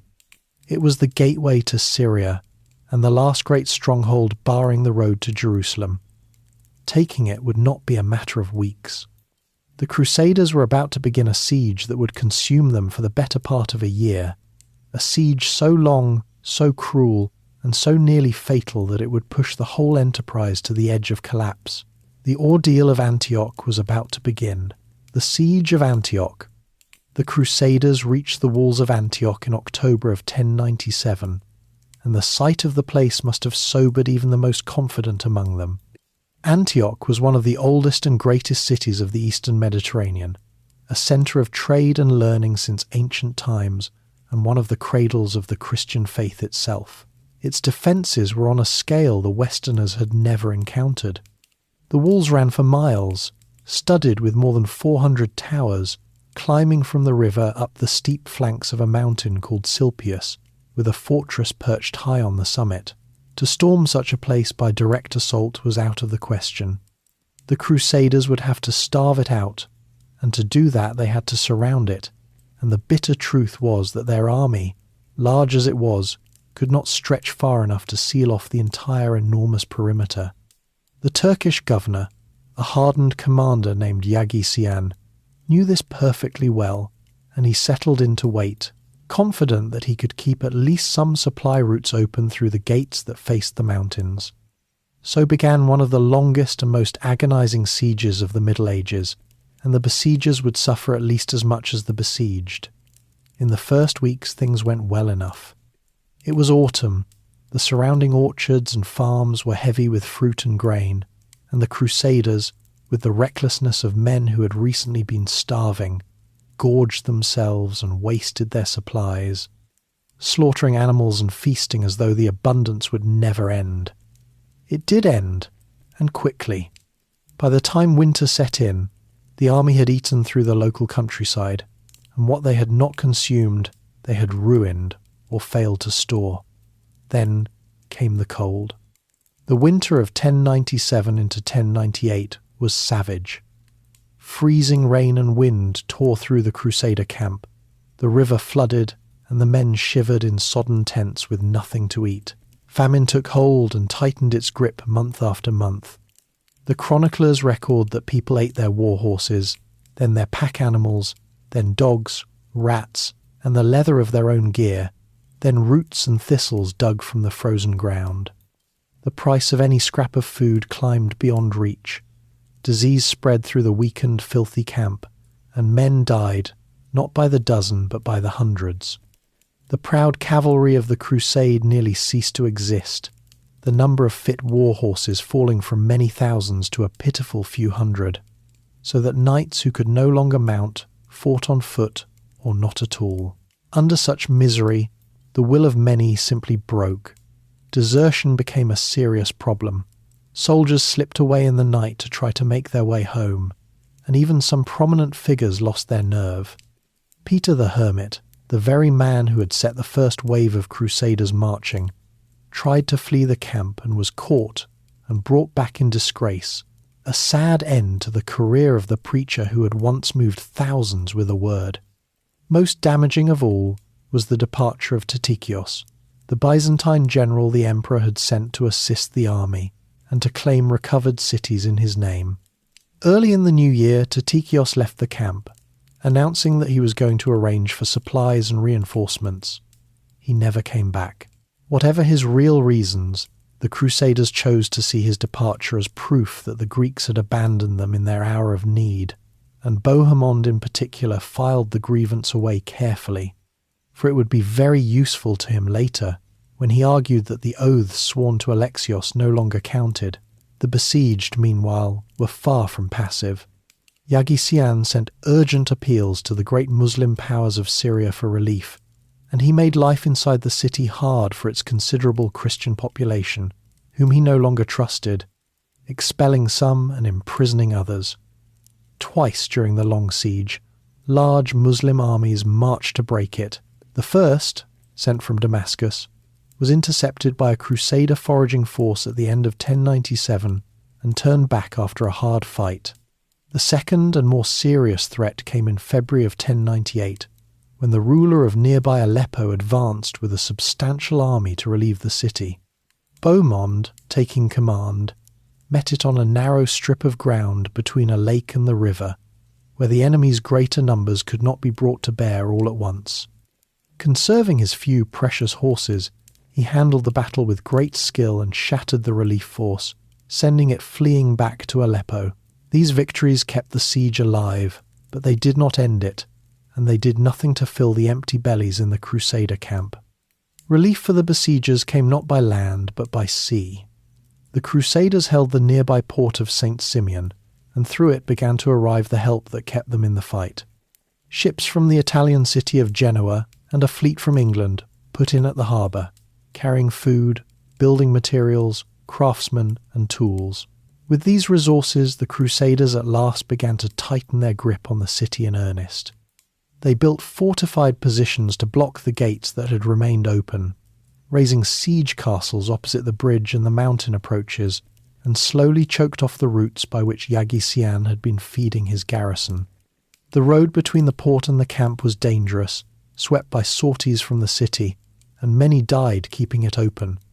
But the supplies got through, and as spring of 1098 came on, the balance began, very slowly, to shift. Yet even as the Crusaders finally closed their ring around Antioch, far more terrible news was making its way toward them. The greatest Muslim power in the region, the ruler of Mosul in distant Mesopotamia, a formidable warlord named Kerbaga, had been persuaded that the Frankish invasion was a threat too dangerous to ignore. He was gathering an army far larger than anything the Crusaders had yet faced, drawing contingents from across the Muslim East, and he was marching to crush them and relieve Antioch. If Kerbaga reached the city while the Crusaders still sat outside its walls, they would be caught between the great fortress in front of them and an overwhelming army at their backs, pinned in the open and destroyed. The siege had become a race. The Crusaders had to take Antioch, somehow, before Kerbaga arrived, and after more than 7 months before its walls they were no closer to breaking in by force than they had been in October. It was at this desperate moment that Bohemond revealed the scheme he had been quietly preparing. The walls of Antioch could not be stormed, but walls are only as loyal as the men who guard them. Bohemond had opened a secret correspondence with one of the captains of the garrison, a man in command of a section of the towers, who for reasons of his own, fear, greed, a personal grudge against Yaghi-Sian, or some mixture of all three, was willing to betray the city. The Norman lord went to the other leaders with a proposal wrapped in a condition. He would get them inside Antioch, he said, but only if they agreed that the city would be his to keep afterward. The other princes, exhausted, frightened of Kerbaga's approach, and unable to think of any better plan, reluctantly agreed, with the proud Raymond of Toulouse the most resentful of all, for he saw exactly what Bohemond was doing and could do nothing to stop it. The bargain struck. The trap was laid. On a chosen night in early June of 1098, with Kerbaga's vast army now only days away, Bohemond's secret ally inside the city prepared to open his towers to the Crusaders. After 8 months of cold, hunger, death, and despair before walls they could not breach, the men of the First Crusade were about to get into Antioch at last. What they did not yet know was that taking the city would not save them. It would only change the nature of their peril, trapping the besiegers inside the very prize they had bled so long to win, with the largest enemy army of the entire campaign closing in around them. The hardest days of the whole crusade still lay ahead. A city won, a city lost. The plan turned on a single man inside the walls. Bohemond's secret contact was a captain named Firouz, who commanded a stretch of towers on the southern side of Antioch. His exact motives are lost to us, though the chroniclers suggested a grievance against the governor and a healthy interest in reward, and on the night chosen for the betrayal, he was as good as his word. In the darkness of early June 1098, a small party of Crusaders crept up to the base of his tower, and a ladder was let down or raised against the wall. The first men climbed in near Silence, secured the neighbouring towers, killed the guards, and threw open a gate. Bohemond's banner was raised on the heights as the signal, and the Crusaders who had been waiting in the dark poured into the city they had besieged for 8 long months. What followed was the brutal reality of a city taken by storm. As dawn broke, the Crusaders surged through the streets of Antioch, and in the confusion and bloodlust of the breakthrough they killed without much distinction between soldier and civilian, Muslim and, in the chaos, even some of the local Christians. The governor Yaghi-Sian, who had defended the place so stubbornly, fled the city in the panic and was caught and killed by local people in the hills outside, his head carried back as a trophy. By the end of the day, the Crusaders held Antioch, but they did not hold all of it. High above the city on the peak of the mountain stood the citadel, a strong fortress in its own right, and into it had withdrawn a Turkish garrison under the dead governor's son. They slammed its gates and held firm. The Crusaders had taken the great city at last, after all their suffering, and yet an enemy still looked down on them from the rock above, waiting. They had no time to deal with it, because the race they had been running was already lost. Bohemond's treachery had won them the city by the narrowest of margins. Only 2 or 3 days after they broke in, the dust of an enormous army appeared on the horizon, and Kerboga of Mosul arrived with the largest host the Crusade had yet faced. In a single stroke the whole situation turned upside down. The besiegers were now the besieged. The Crusaders were shut inside Antioch, with Kerboga's vast army surrounding the walls and the Turkish garrison still holding the citadel above their heads, able to sally down into the city at any moment. They had traded one trap for another, and the new one looked far deadlier than the old. It is worth noting just how narrowly they had escaped total disaster, and why. Kerboga could have reached Antioch before it fell, and had he done so, he would have caught the Crusaders in the open and destroyed them. But on his march, he had stopped to besiege Edessa, Baldwin's new city, gambling that he could snuff out that Crusader outpost first and secure his rear. Edessa held against him for 3 weeks, and those 3 weeks were precisely the time the Crusaders needed to bribe their way into Antioch. Baldwin's controversial little adventure on the Euphrates, which the other leaders had grumbled about, had unwittingly bought the entire crusade its survival. Survival, though, was still very much in doubt. The Crusaders had taken a city that had nothing left to eat.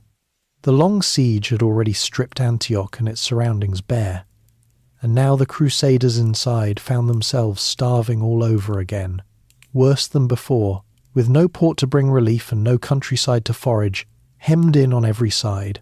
Famine returned with full force. Men ate whatever they could find, and morale, already battered by months of misery, began to crumble entirely.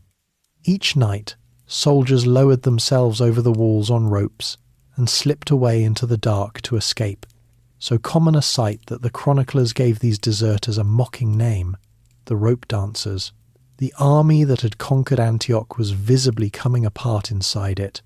The most consequential desertion had happened just before the city fell, and it would have effects far beyond one man's reputation. Stephen of Blois, the wealthy and cultured count who had written such cheerful letters home to his wife, had fallen ill, or claimed to, and had left the camp shortly before Bohemond's coup. From a safe distance he watched Kerboga's gathering host, concluded that the crusade was doomed, and decided to go home. As he made his way north, he encountered the Emperor Alexios, who was at that very moment marching south with an army to support the Crusaders, exactly the reinforcement they were praying for. Stephen told the Emperor that the situation at Antioch was hopeless, that the Crusaders were surely already destroyed or about to be, and that there was nothing to be gained by going on. Alexios, a cautious man who had no wish to march his army straight into a catastrophe and lose it for nothing, believed him. He turned around and went back. For the Crusaders, when they later learned of it, this was the ultimate betrayal, and it finished whatever trust remained between them and Byzantium. The Emperor had been coming to help, and at the decisive moment he had turned away and abandoned them to their fate. Bohemond, who wanted Antioch for himself and needed a reason to renounce the oath that promised it to Alexios, could not have asked for a better gift. The Emperor's failure to appear became, in Crusader eyes, a desertion that voided every promise they had made at Constantinople.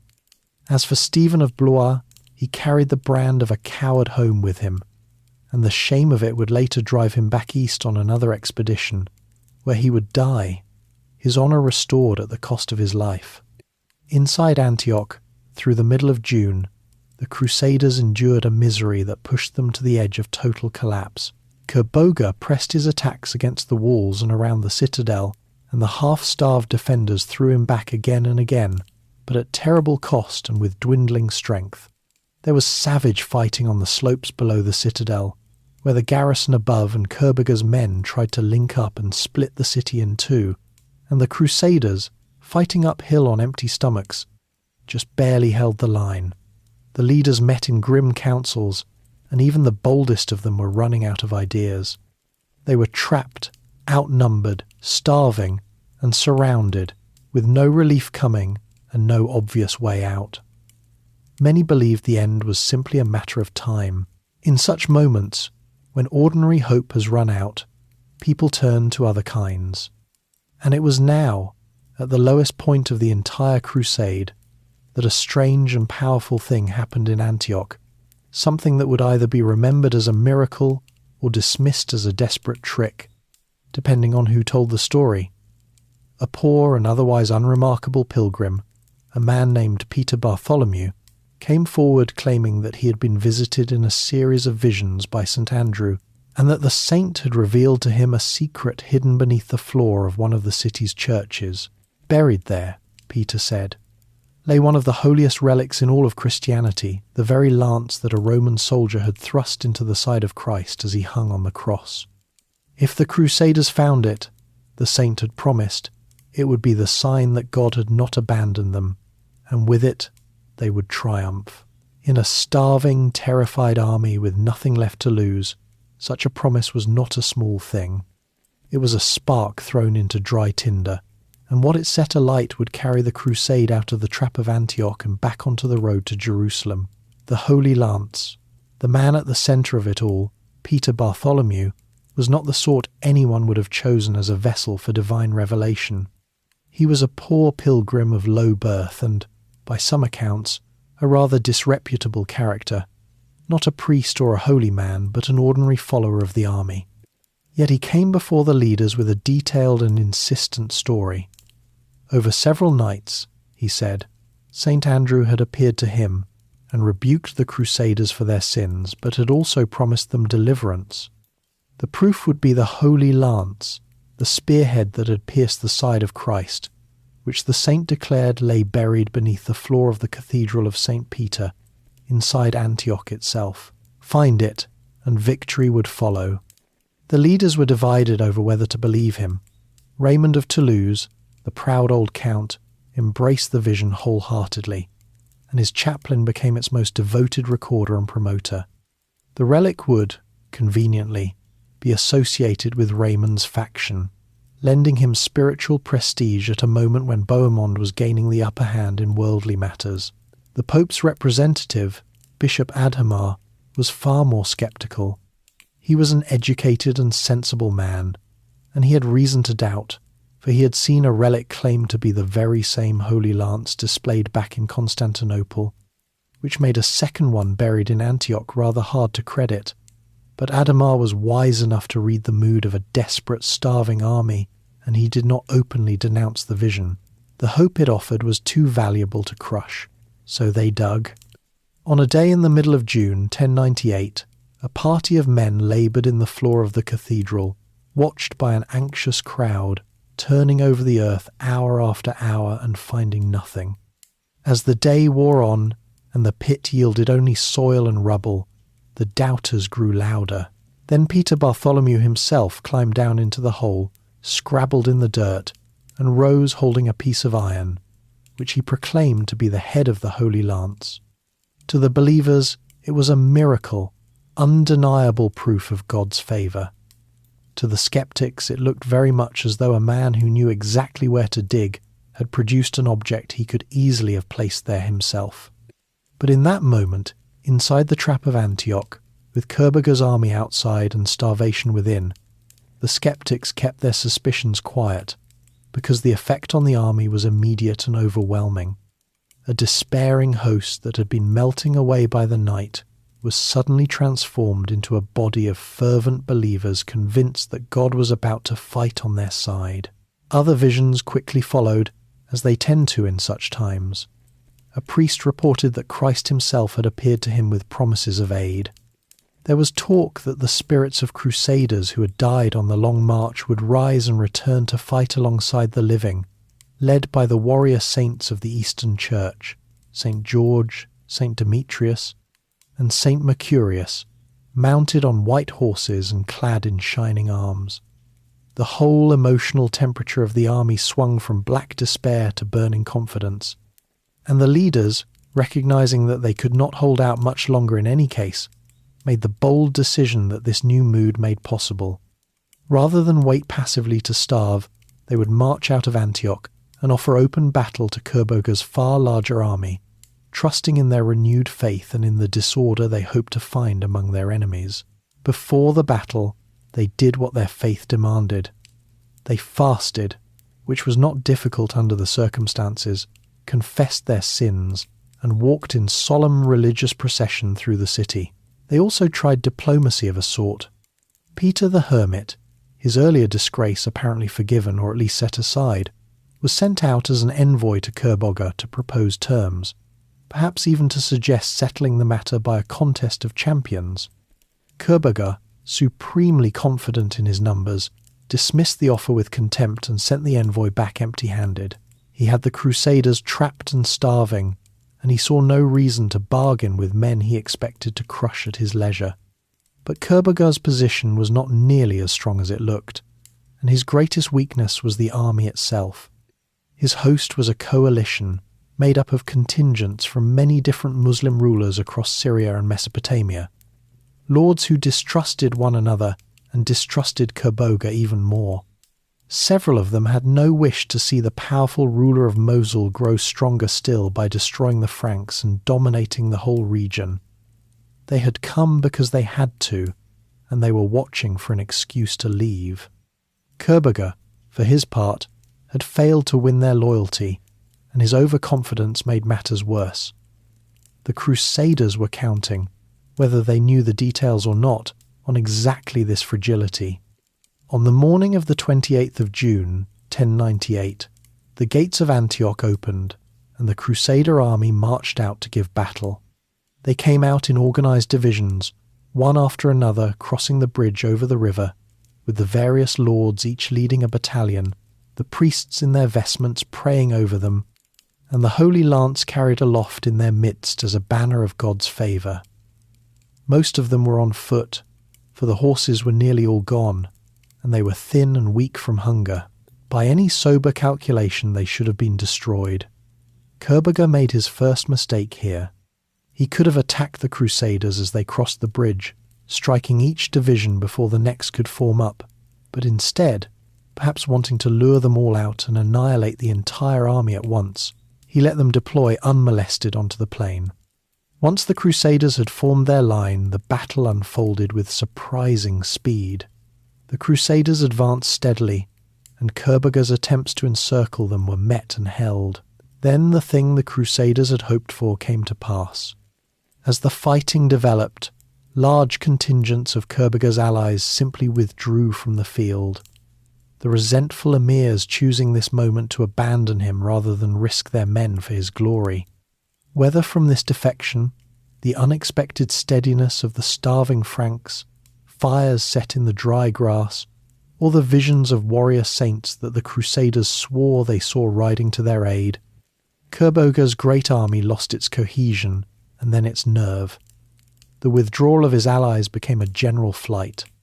The mighty host that had trapped the crusade broke and ran, abandoning its camp, its supplies, and its treasure. And the half-starved Crusaders, scarcely able to believe it, found themselves masters of the field. The victory was total and, by every reasonable expectation, impossible. The relief of Antioch was complete. The Turkish garrison still holding the citadel above the city, watching Kerboga's army scatter across the plain, recognized that no help was coming and surrendered. There was an immediate and telling quarrel over to whom they should surrender, Bohemond or Raymond, and it was Bohemond's banner that was raised over the citadel, a clear signal of who now truly held the city. The Crusaders had been delivered from certain destruction, and many of them never doubted that the Holy Lance had done it. That relic, though, would not keep its glory for long. In the months to come, doubts about its authenticity would grow. The rivalry between Raymond's faction and the skeptics would sharpen, and Peter Bartholomew would eventually be pressed to prove his honesty in the most drastic way imaginable, by walking through fire. But all of that lay ahead. For now, the crusade had survived its darkest hour and won its most astonishing victory. The road to Jerusalem was open once more, And yet, having escaped the trap together, the leaders of the crusade promptly did what victorious allies so often do. They began to fight among themselves over the spoils, and the great prize of Antioch became the bone of a quarrel that would stall the march to the holy city for months. Quarrels among the victors. Having survived the unsurvivable, the Crusaders did not immediately press on toward Jerusalem, and the reasons for the delay reveal how far the holy enterprise had become tangled in very worldly ambitions. It was high summer, the season was brutally hot for marching, and the army was exhausted and depleted. But the deeper cause of the long pause was a bitter dispute over a single question: who would rule Antioch? Bohemond's claim was simple and self-serving. He had engineered the capture of the city through his secret arrangement with Firuz. The other leaders had agreed beforehand that it would be his if he got them inside, and the Emperor Alexios, who had been promised the city under the oaths sworn at Constantinople, had abandoned them at Antioch when he turned back on the road. Therefore, Bohemond argued, the oath was void and the city was rightfully his. Against him stood Raymond of Toulouse, the proudest defender of the agreements with Byzantium, who insisted that the oath still bound them all, and that Antioch must be held for the emperor, or at the very least, not simply pocketed by the grasping Norman. Raymond's motives were not purely high-minded, for he held a few key positions within the city himself and had no desire to see his great rival become a sovereign prince. So the two camps glared at each other across a divided Antioch, Bohemond holding the citadel and most of the city, Raymond clinging to the palace and the bridge, and the march to Jerusalem ground to a halt over the matter. The Crusaders sent word to Alexios, inviting him to come and take possession of the city in person, and thereby settle the argument. But the emperor, ever cautious and now thoroughly distrusted by the Westerners, did not come. His delay, whatever its reasons, played directly into Bohemond's hands. For every month that passed without the emperor appearing made it easier to argue that Byzantium had forfeited its claim. The leaders also wrote to Pope Urban, the man who had started it all, reporting their astonishing victory, begging him to come east himself to lead them on to Jerusalem, and asking him to resolve the question of the church in their newly conquered lands.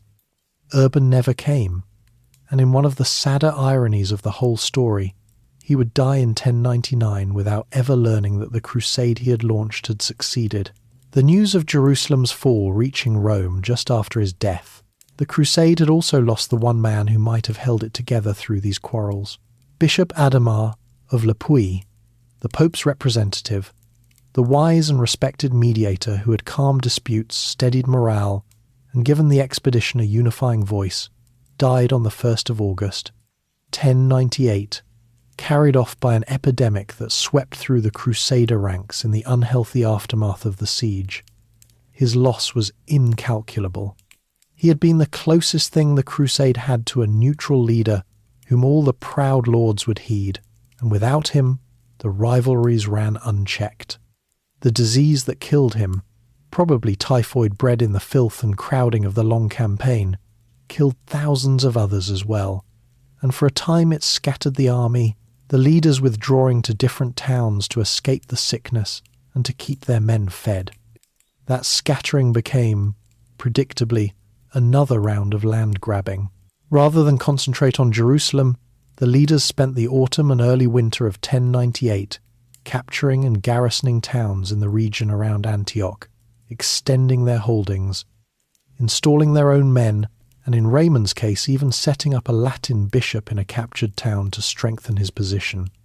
Each lord was quietly building a base of power in Syria, hedging against the possibility that the real rewards of the crusade lay not in distant Jerusalem, but right here, in the rich lands they had already conquered. The holy goal that had drawn them from Europe seemed in danger of being forgotten amid the practical business of carving up Syria. It was the ordinary Crusaders who saved the expedition from dissolving into a squabble of petty lordships.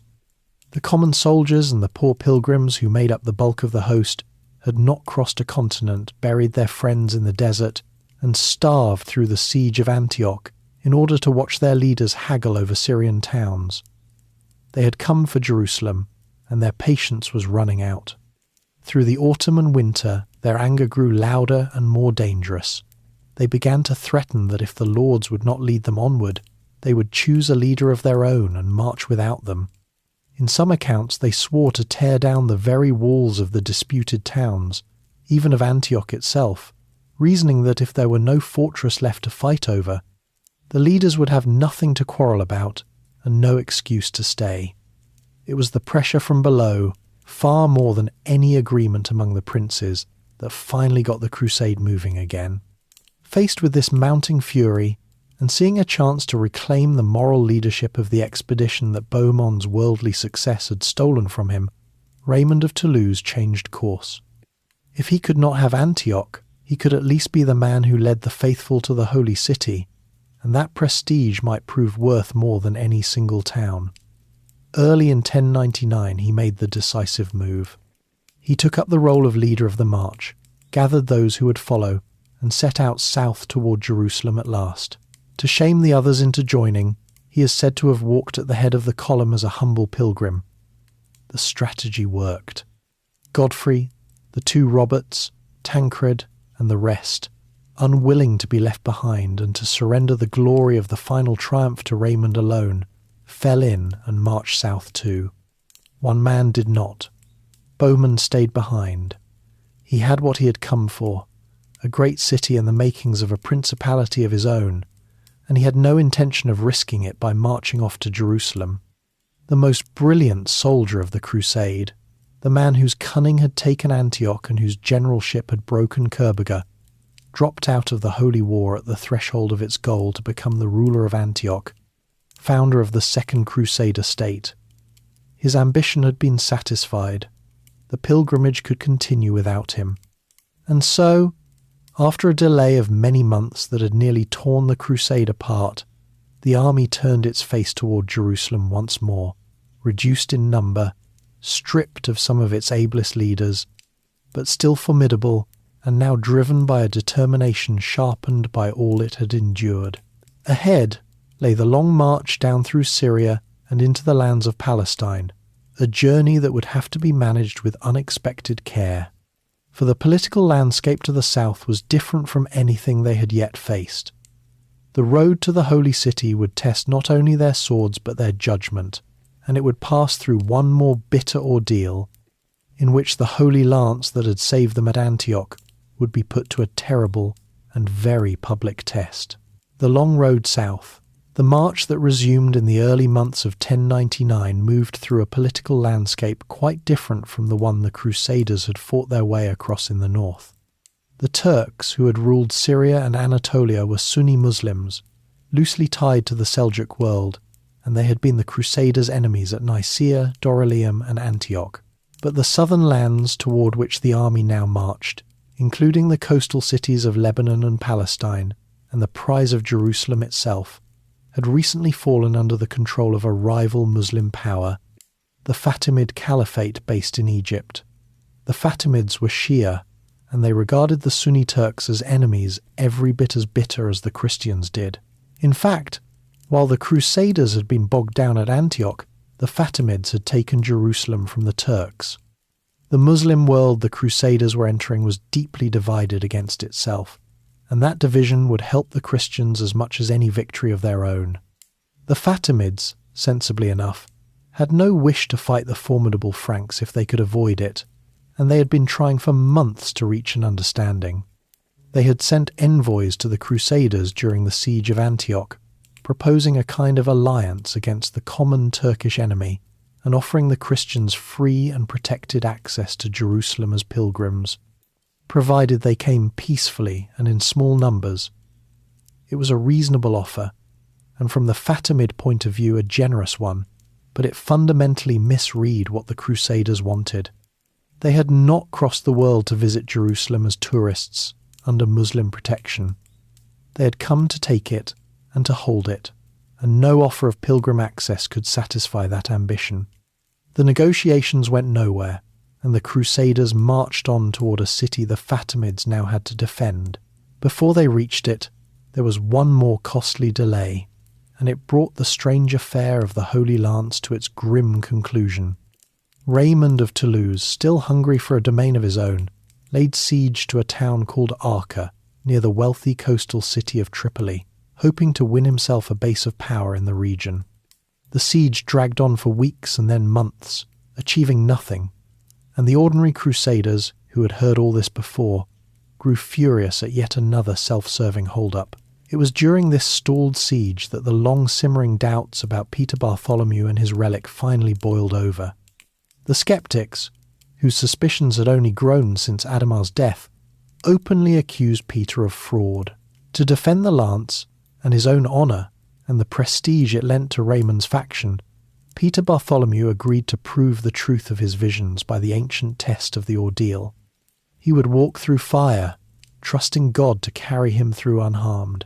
In the spring of 1099, before a great crowd, 2 long heaps of dry branches were set alight with a narrow path left between them, and Peter Bartholomew, carrying the Holy Lance, walked into the flames. He emerged from the far side, but terribly burned, and whether the fire alone did it or the frenzied crowd that pressed in around him made his injuries worse, he died of his wounds a few days later. His death settled nothing cleanly, for his defenders insisted he had passed the test and been hurt only afterward, while his accusers took his death as plain proof of fraud. But the spell was broken. The Holy Lance, which had lifted a doomed army at Antioch, lost much of its power over men's minds, and with it Raymond lost a measure of the spiritual authority he had built upon it. Under all this pressure, Raymond at last abandoned the pointless siege of Acre, and the army turned south once more, this time without distraction. From here the Crusaders showed that they had learned something about how to move an army through enemy country. Rather than besiege every town along the coast, which would have taken years they did not have, they marched swiftly down the coastal road, and the local Muslim rulers, eager to be rid of these dangerous strangers, were happy to help them on their way. The cities of the Lebanese and Palestinian coast, places like Tripoli, Beirut, Sidon, and Acre, sent the Crusaders food, money, horses, and guides, and bought their safe passage with tribute and gifts. Both sides understood the arrangement perfectly. The Crusaders wanted Jerusalem, not these coastal towns, and the towns wanted the Crusaders gone, not destroyed. So the army that had once crawled across Anatolia dying of thirst now swept down the coast well supplied and unopposed, covering in weeks a distance that the fighting in the north had taken months. As they neared their goal, the Crusaders turned inland from the coast, leaving the easy road for the rougher hill country that led up to Jerusalem. The Fatimid governor of the city, a capable commander, had been preparing for them. He strengthened the walls, laid in supplies, brought in a strong garrison, and, knowing that the summer would be the Crusaders' enemy, he set about destroying or poisoning the wells and cisterns in the countryside around the city, so that any besieging army would find itself parched in the dry heat. He also, as a precaution, expelled or restricted the local Christian population, fearing they might aid the attackers from within. Jerusalem would not fall easily, and then, after everything, the Crusaders saw it. On a day in early June, 1099, the army crested the last ridge on the road from the coast, and there before them, after 3 years of marching, fighting, starving, and dying, after some 2,000 miles of road that had begun in the fields of France, lay the city of Jerusalem. The reaction, recorded by those who were there, was overwhelming. Hardened soldiers wept openly. Men fell to their knees and pressed their faces to the ground. Many took off their shoes to walk the last stretch barefoot, as humble pilgrims approaching a holy place. The hill from which they first glimpsed the city was given a name that meant the Mount of Joy, and the joy was real, the kind that comes only after long suffering, when a thing endlessly hoped for and half despaired of finally stands plainly in view. But the host that gazed down on Jerusalem that day was a shadow of the great movement that had set out from Europe, of the tens of thousands who had taken the cross, who had marched through Hungary, gathered at Constantinople, and crossed into Asia. Only a fraction now remained. Disease, battle, hunger, desertion, and the long detours of ambition had thinned the ranks until perhaps no more than 12 or 13,000 fighting men stood before the walls, with a tail of pilgrims and non-combatants behind them. They were few, they were far from home, and they were about to attempt the hardest thing they had yet tried: the storming of a great walled city defended by a determined garrison in the burning heat of a Palestinian summer, with little water and almost no timber to build the machines they would need. There was also a clock ticking, the same kind of clock that had nearly destroyed them at Antioch. The Fatimid Caliphate would not abandon Jerusalem without a fight. An army was being raised in Egypt and would soon march north to relieve the city. The Crusaders had to take Jerusalem before that army arrived, or they would once again be caught between high walls and a relieving host, this time at the very end of their long road, within sight of the goal they had crossed the world to reach. The final and most famous act of the First Crusade was about to begin, and it would end in a triumph forever shadowed by what the victors did when the walls came down: the fall of Jerusalem. The siege began in the second week of June, 1099, and the Crusaders quickly discovered that taking Jerusalem would be even harder than they had feared. They spread their forces around the city as best their small numbers allowed, with Raymond of Toulouse and his southern French on the side facing Mount Zion, and Godfrey, the two Roberts, and Tancred ranged along the northern walls. But they could not surround the city completely, and they faced two desperate shortages from the very first day. The Fatimid governor had ruined the wells and cisterns for miles around, so the Crusaders, sweltering in the dry heat of a Palestinian June, suffered terribly from thirst, sending parties far afield to fetch water and losing men to ambush as they did. Worse still, for an army that needed to break into a walled city, the country around Jerusalem was nearly bare of trees. Without timber there could be no siege towers, no battering rams, no catapults, and without those, the walls were unbreakable. They tried anyway, too soon. In the middle of June, after only a few days, the Crusaders launched a hasty assault with the little equipment they had managed to throw together, including a single scaling ladder. It was hopelessly inadequate. The defenders beat them back easily, and the failure made plain that there would be no quick victory by courage alone. They needed proper engines, and to build them they needed wood and skilled hands, neither of which they had.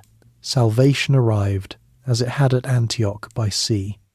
A small fleet of Genoese and English ships put in at the port of Jaffa, carrying not only food and supplies but craftsmen, tools, ropes, nails and timber. The Crusaders stripped the ships themselves for their wood, and parties ranging deeper into the hills found stands of trees that the local defenders had missed. With these materials and the expertise of the sailors and engineers, the army set to work building the machines that would decide the siege. Over several weeks they constructed two great wooden siege towers, tall enough to overtop the walls, along with a battering ram and stone-throwing engines. The work was done under the summer sun by men short of water and harassed by sorties, but it was done. Before the final assault, the Crusaders turned once more to their faith. A priest reported a vision in which Bishop Adhemar, the beloved leader who had died at Antioch, instructed the army to fast and then to walk in procession around the walls of Jerusalem, and if they did so in true devotion, the city would fall within days. On the 8th of July, the entire host, barefoot and carrying their crosses and relics, walked in solemn procession around the city, while the defenders lined the walls and jeered at them and mocked their symbols. The procession ended at the Mount of Olives, where Peter the Hermit and others preached, and where the quarrelling leaders, Raymond and Godfrey and the rest, were urged to set aside their rivalries and stand together for the final effort. For once, they did. The decisive assault came in the middle of July. On the night before, both armies moved their great siege towers into position, and there was a clever piece of misdirection. The Crusaders shifting Godfrey's tower under cover of darkness to a stretch of the northern wall that the defenders had left less heavily guarded. At dawn, the attack began in earnest and went on through 2 brutal days. The Crusaders pushed their towers against the walls under a storm of arrows and stones, while the defenders hurled down fire, flaming pitch and naphtha that clung and burned, trying to set the wooden towers alight. The fighting on the southern wall, where Raymond pressed his attack, made little headway against the strong defences there. But on the north, on the 15th of July, Godfrey's tower at last ground up against the rampart. The Crusaders dropped a wooden bridge from the top of the tower onto the wall, and across it the first attackers scrambled onto the battlements. The chroniclers preserved the names of the first knights over, 2 Flemish brothers, and Godfrey himself was soon among the men gaining a foothold on the wall. Once a few Crusaders held a stretch of the rampart, they fought their way along it, cleared a path, and threw open one of the city gates. Through it the rest of the army poured into Jerusalem, and the defence, which had held so stubbornly for so long, broke apart. The Fatimid governor and his personal guard fell back to the citadel, the strong tower by the western gate, and there he negotiated his surrender to Raymond, handing over the tower and a great sum of treasure in exchange for safe conduct out of the city for himself and his men. He and his guard were among the very few who were allowed to leave alive. For the city had fallen, and what happened next has darkened the memory of the First Crusade for nearly 1,000 years.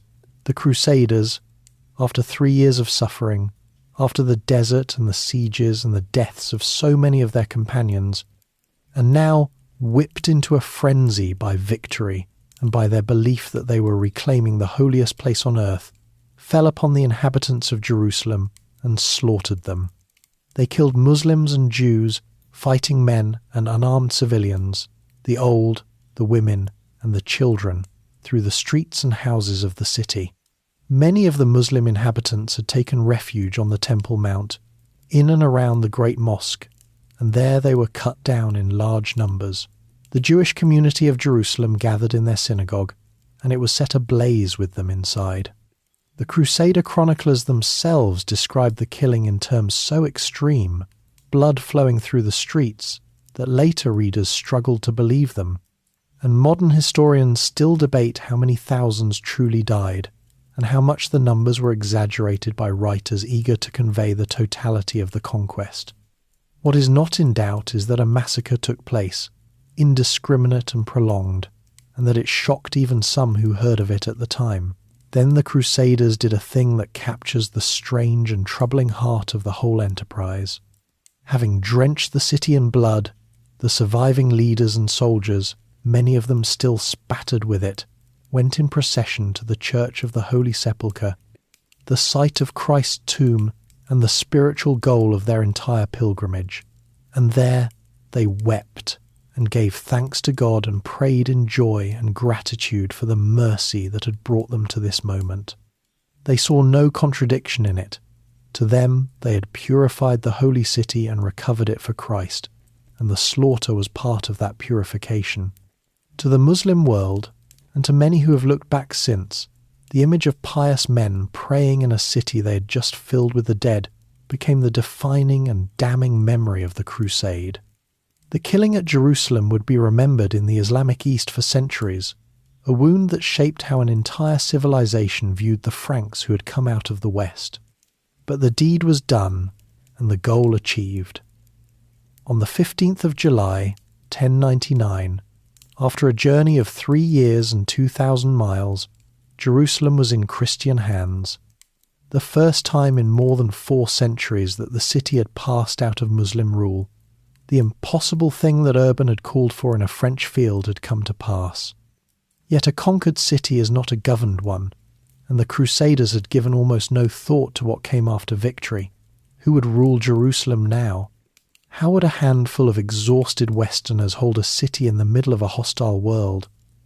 And out of Egypt, even now, the Fatimid army was marching north to take back what had been lost. The crusade had reached its goal, but it was not yet over. What the crusade left behind. With Jerusalem taken and the blood barely dry, the Crusaders faced a problem they had spent 3 years ignoring. They had a city and a sliver of conquered land around it, but no government and no agreement on who should lead it. The surviving leaders gathered to choose a ruler. The honour was offered first to Raymond of Toulouse, the senior man, but he declined, saying, "In a gesture that may have been genuine piety, and may have been wounded pride after his eclipse by Bohemond and the collapse of his Holy Lance, that he would not wear a crown of gold in the city where Christ had worn a crown of thorns. Whether anyone truly pressed him is unclear. The choice then fell on Godfrey of Bouillon, the steady, devout duke whose siege tower had first breached the walls, and he accepted. But Godfrey too refused the title of king. He would rule, he said, only as the defender of the Holy Sepulchre, a protector of the holy places rather than a monarch in the city of Christ. So, the first ruler of Crusader Jerusalem governed without a crown, and a Latin churchman was installed as patriarch to lead the church in the conquered land. There was no time to settle in. Out of Egypt, as expected, came the Fatimid army, a large force under the Caliph's powerful vizier, marching north to retake Jerusalem and drive the Franks into the sea. The Crusaders, instead of waiting to be besieged in a city they had only just taken, marched out boldly to meet it. In the middle of August, 1099, near the coastal town of Ascalon, they fell upon the Fatimid host, catching it by surprise before it had properly formed for battle. The fight was sharp, and the Crusader victory was complete. The Egyptian army was scattered, and its camp captured, and the threat to the new conquest was broken. The Battle of Ascalon is usually counted as the end of the First Crusade, the final hammer blow that secured what the Long March had won. Even here, though, the leaders could not stop quarrelling. The town of Ascalon itself was ready to surrender, but only to Raymond, whom its garrison trusted, and Godfrey would not allow his rival that prize. So no one took it, and Ascalon remained in Muslim hands for another half-century, a thorn in the side of the kingdom the Crusaders had just created. It was a fitting final note for an expedition so often hindered by the pride of its own commanders. With the great vow fulfilled and Jerusalem safe for the moment, most of the Crusaders went home. They had sworn to reach the Holy Sepulchre, and they had done it. And now they wanted to return to the families and lands they had left years before. The two Roberts, of Normandy and Flanders, turned back toward Europe, as did Raymond eventually, by way of Constantinople. Only a few thousand chose to remain and hold the new conquests, a tiny Latin garrison clinging to a strip of hostile territory at the far end of the world. It was a dangerously thin foundation on which to build, and yet build they did. Godfrey did not live long to defend his city. He died in the summer of 1100, only about a year after the conquest, and his death raised at once the question he had tried to avoid. His brother Baldwin, the same ambitious younger son who had carved out the county of Edessa, came south to claim the inheritance, and he had no scruples whatsoever about crowns. Baldwin was crowned the first king of Jerusalem, and under him and his successors the conquest became a true kingdom, with a royal court, laws, coinage, and all the machinery of a medieval state transplanted improbably into the Near East. That kingdom was one of 4 Latin states that the First Crusade left scattered across the eastern Mediterranean, a region the Westerners came to call simply the land beyond the sea. There was the county of Edessa in the north, Baldwin's first creation. There was the Principality of Antioch, the domain Bohemond had schemed so hard to win. There was the Kingdom of Jerusalem in the south, and there would soon be a fourth, the county of Tripoli, established along the coast by Raymond of Toulouse and his heirs in the years that followed. Together these states made up a Latin Christian presence in the Muslim East that would endure, in shrinking and embattled form, for nearly 2 centuries, until the last of them was extinguished with the fall of Acre near the end of the 1200s. The leaders themselves met varied ends. Bohemond, the cunning Norman who had given up Jerusalem for Antioch, was soon captured by the Turks and spent years as a prisoner before being ransomed. He never recovered his early brilliance, returned to Europe, launched a war against his old adversary, the Emperor Alexios, and lost it, dying without the great kingdom he had always dreamed of. Raymond of Toulouse spent his final years building the foundations of Tripoli and died before the city itself was taken. Peter the Hermit, the strange preacher who had set the first doomed wave in motion, survived it all, went home to Europe, founded a monastery, and died quietly in his bed, which is more than could be said for the tens of thousands who had followed him. The deeper consequences of the First Crusade reached far beyond the lives of these men. It was, as it happened, the only one of the great crusades to fully achieve its goal. The expeditions that followed over the next 2 centuries, launched again and again to defend or recover the Holy Land, would mostly end in failure, frustration, or disaster, which only made the memory of this first improbable success shine brighter in the Western imagination. The crusade enormously enhanced the prestige and authority of the papacy, proving that a pope could summon and direct the energies of all Christendom. It opened a long era of holy war and gave birth to new institutions, including the famous military orders, the Templars and the Hospitallers, brotherhoods of warrior monks who arose to protect the pilgrims and defend the new states. It also reshaped the wider world in ways no one at Clermont could have foreseen. The Italian merchant cities that had ferried supplies and soldiers, Genoa, Pisa, and above all Venice, won trading privileges in the eastern ports that helped make them the commercial powers of the coming age. And the contact between East and West quickened the flow of goods, ideas, and knowledge in both directions. The relationship between the Latin West and Byzantium, never warm, curdled into lasting bitterness, the mutual suspicions born at Constantinople and hardened at Antioch festering for generations, until a later crusade, in the early 1200s, would turn aside from the Holy Land altogether and sack Constantinople itself, a Christian army destroying the greatest Christian city in the world. And in the Muslim East, the conquest of Jerusalem and the slaughter that came with it left a wound that did not heal. In time, it helped inspire a counter-movement, a gathering of Muslim strength under leaders who preached the recovery of the Holy City, culminating most famously in Saladin, who would retake Jerusalem near the end of the same century. So the thing that began with an old man's words in a French field meant at first only to send a few mercenaries to help a worried emperor reclaim some farmland, grew into one of the most consequential undertakings of the medieval world. It moved hundreds of thousands of people, killed a great many of them, founded kingdoms, ruined a friendship between 2 halves of Christendom, enriched merchant cities, frightened and then galvanized the Islamic world, and fixed in the Western mind an idea of holy war that would echo for centuries. The men and women who walked that long road did not understand the forces they had set in motion, and they could not have. They believed they were on a pilgrimage to save their souls and recover the city of God. What they actually did was change the shape of the world, and not always in the ways they intended, and seldom in the ways they hoped. And that is the story of the First Crusade, from a quiet request for help to the storming of Jerusalem and the long shadow it cast afterward. If you are still awake, there is another video waiting for you on the screen whenever you feel ready to keep the journey going. If you enjoyed this one, feel free to like, subscribe, or leave a thought down in the comments. There is no rush. For now, set everything aside, rest easy, and let yourself settle. Close your eyes and let the day go. Sleep well, and sweet dreams.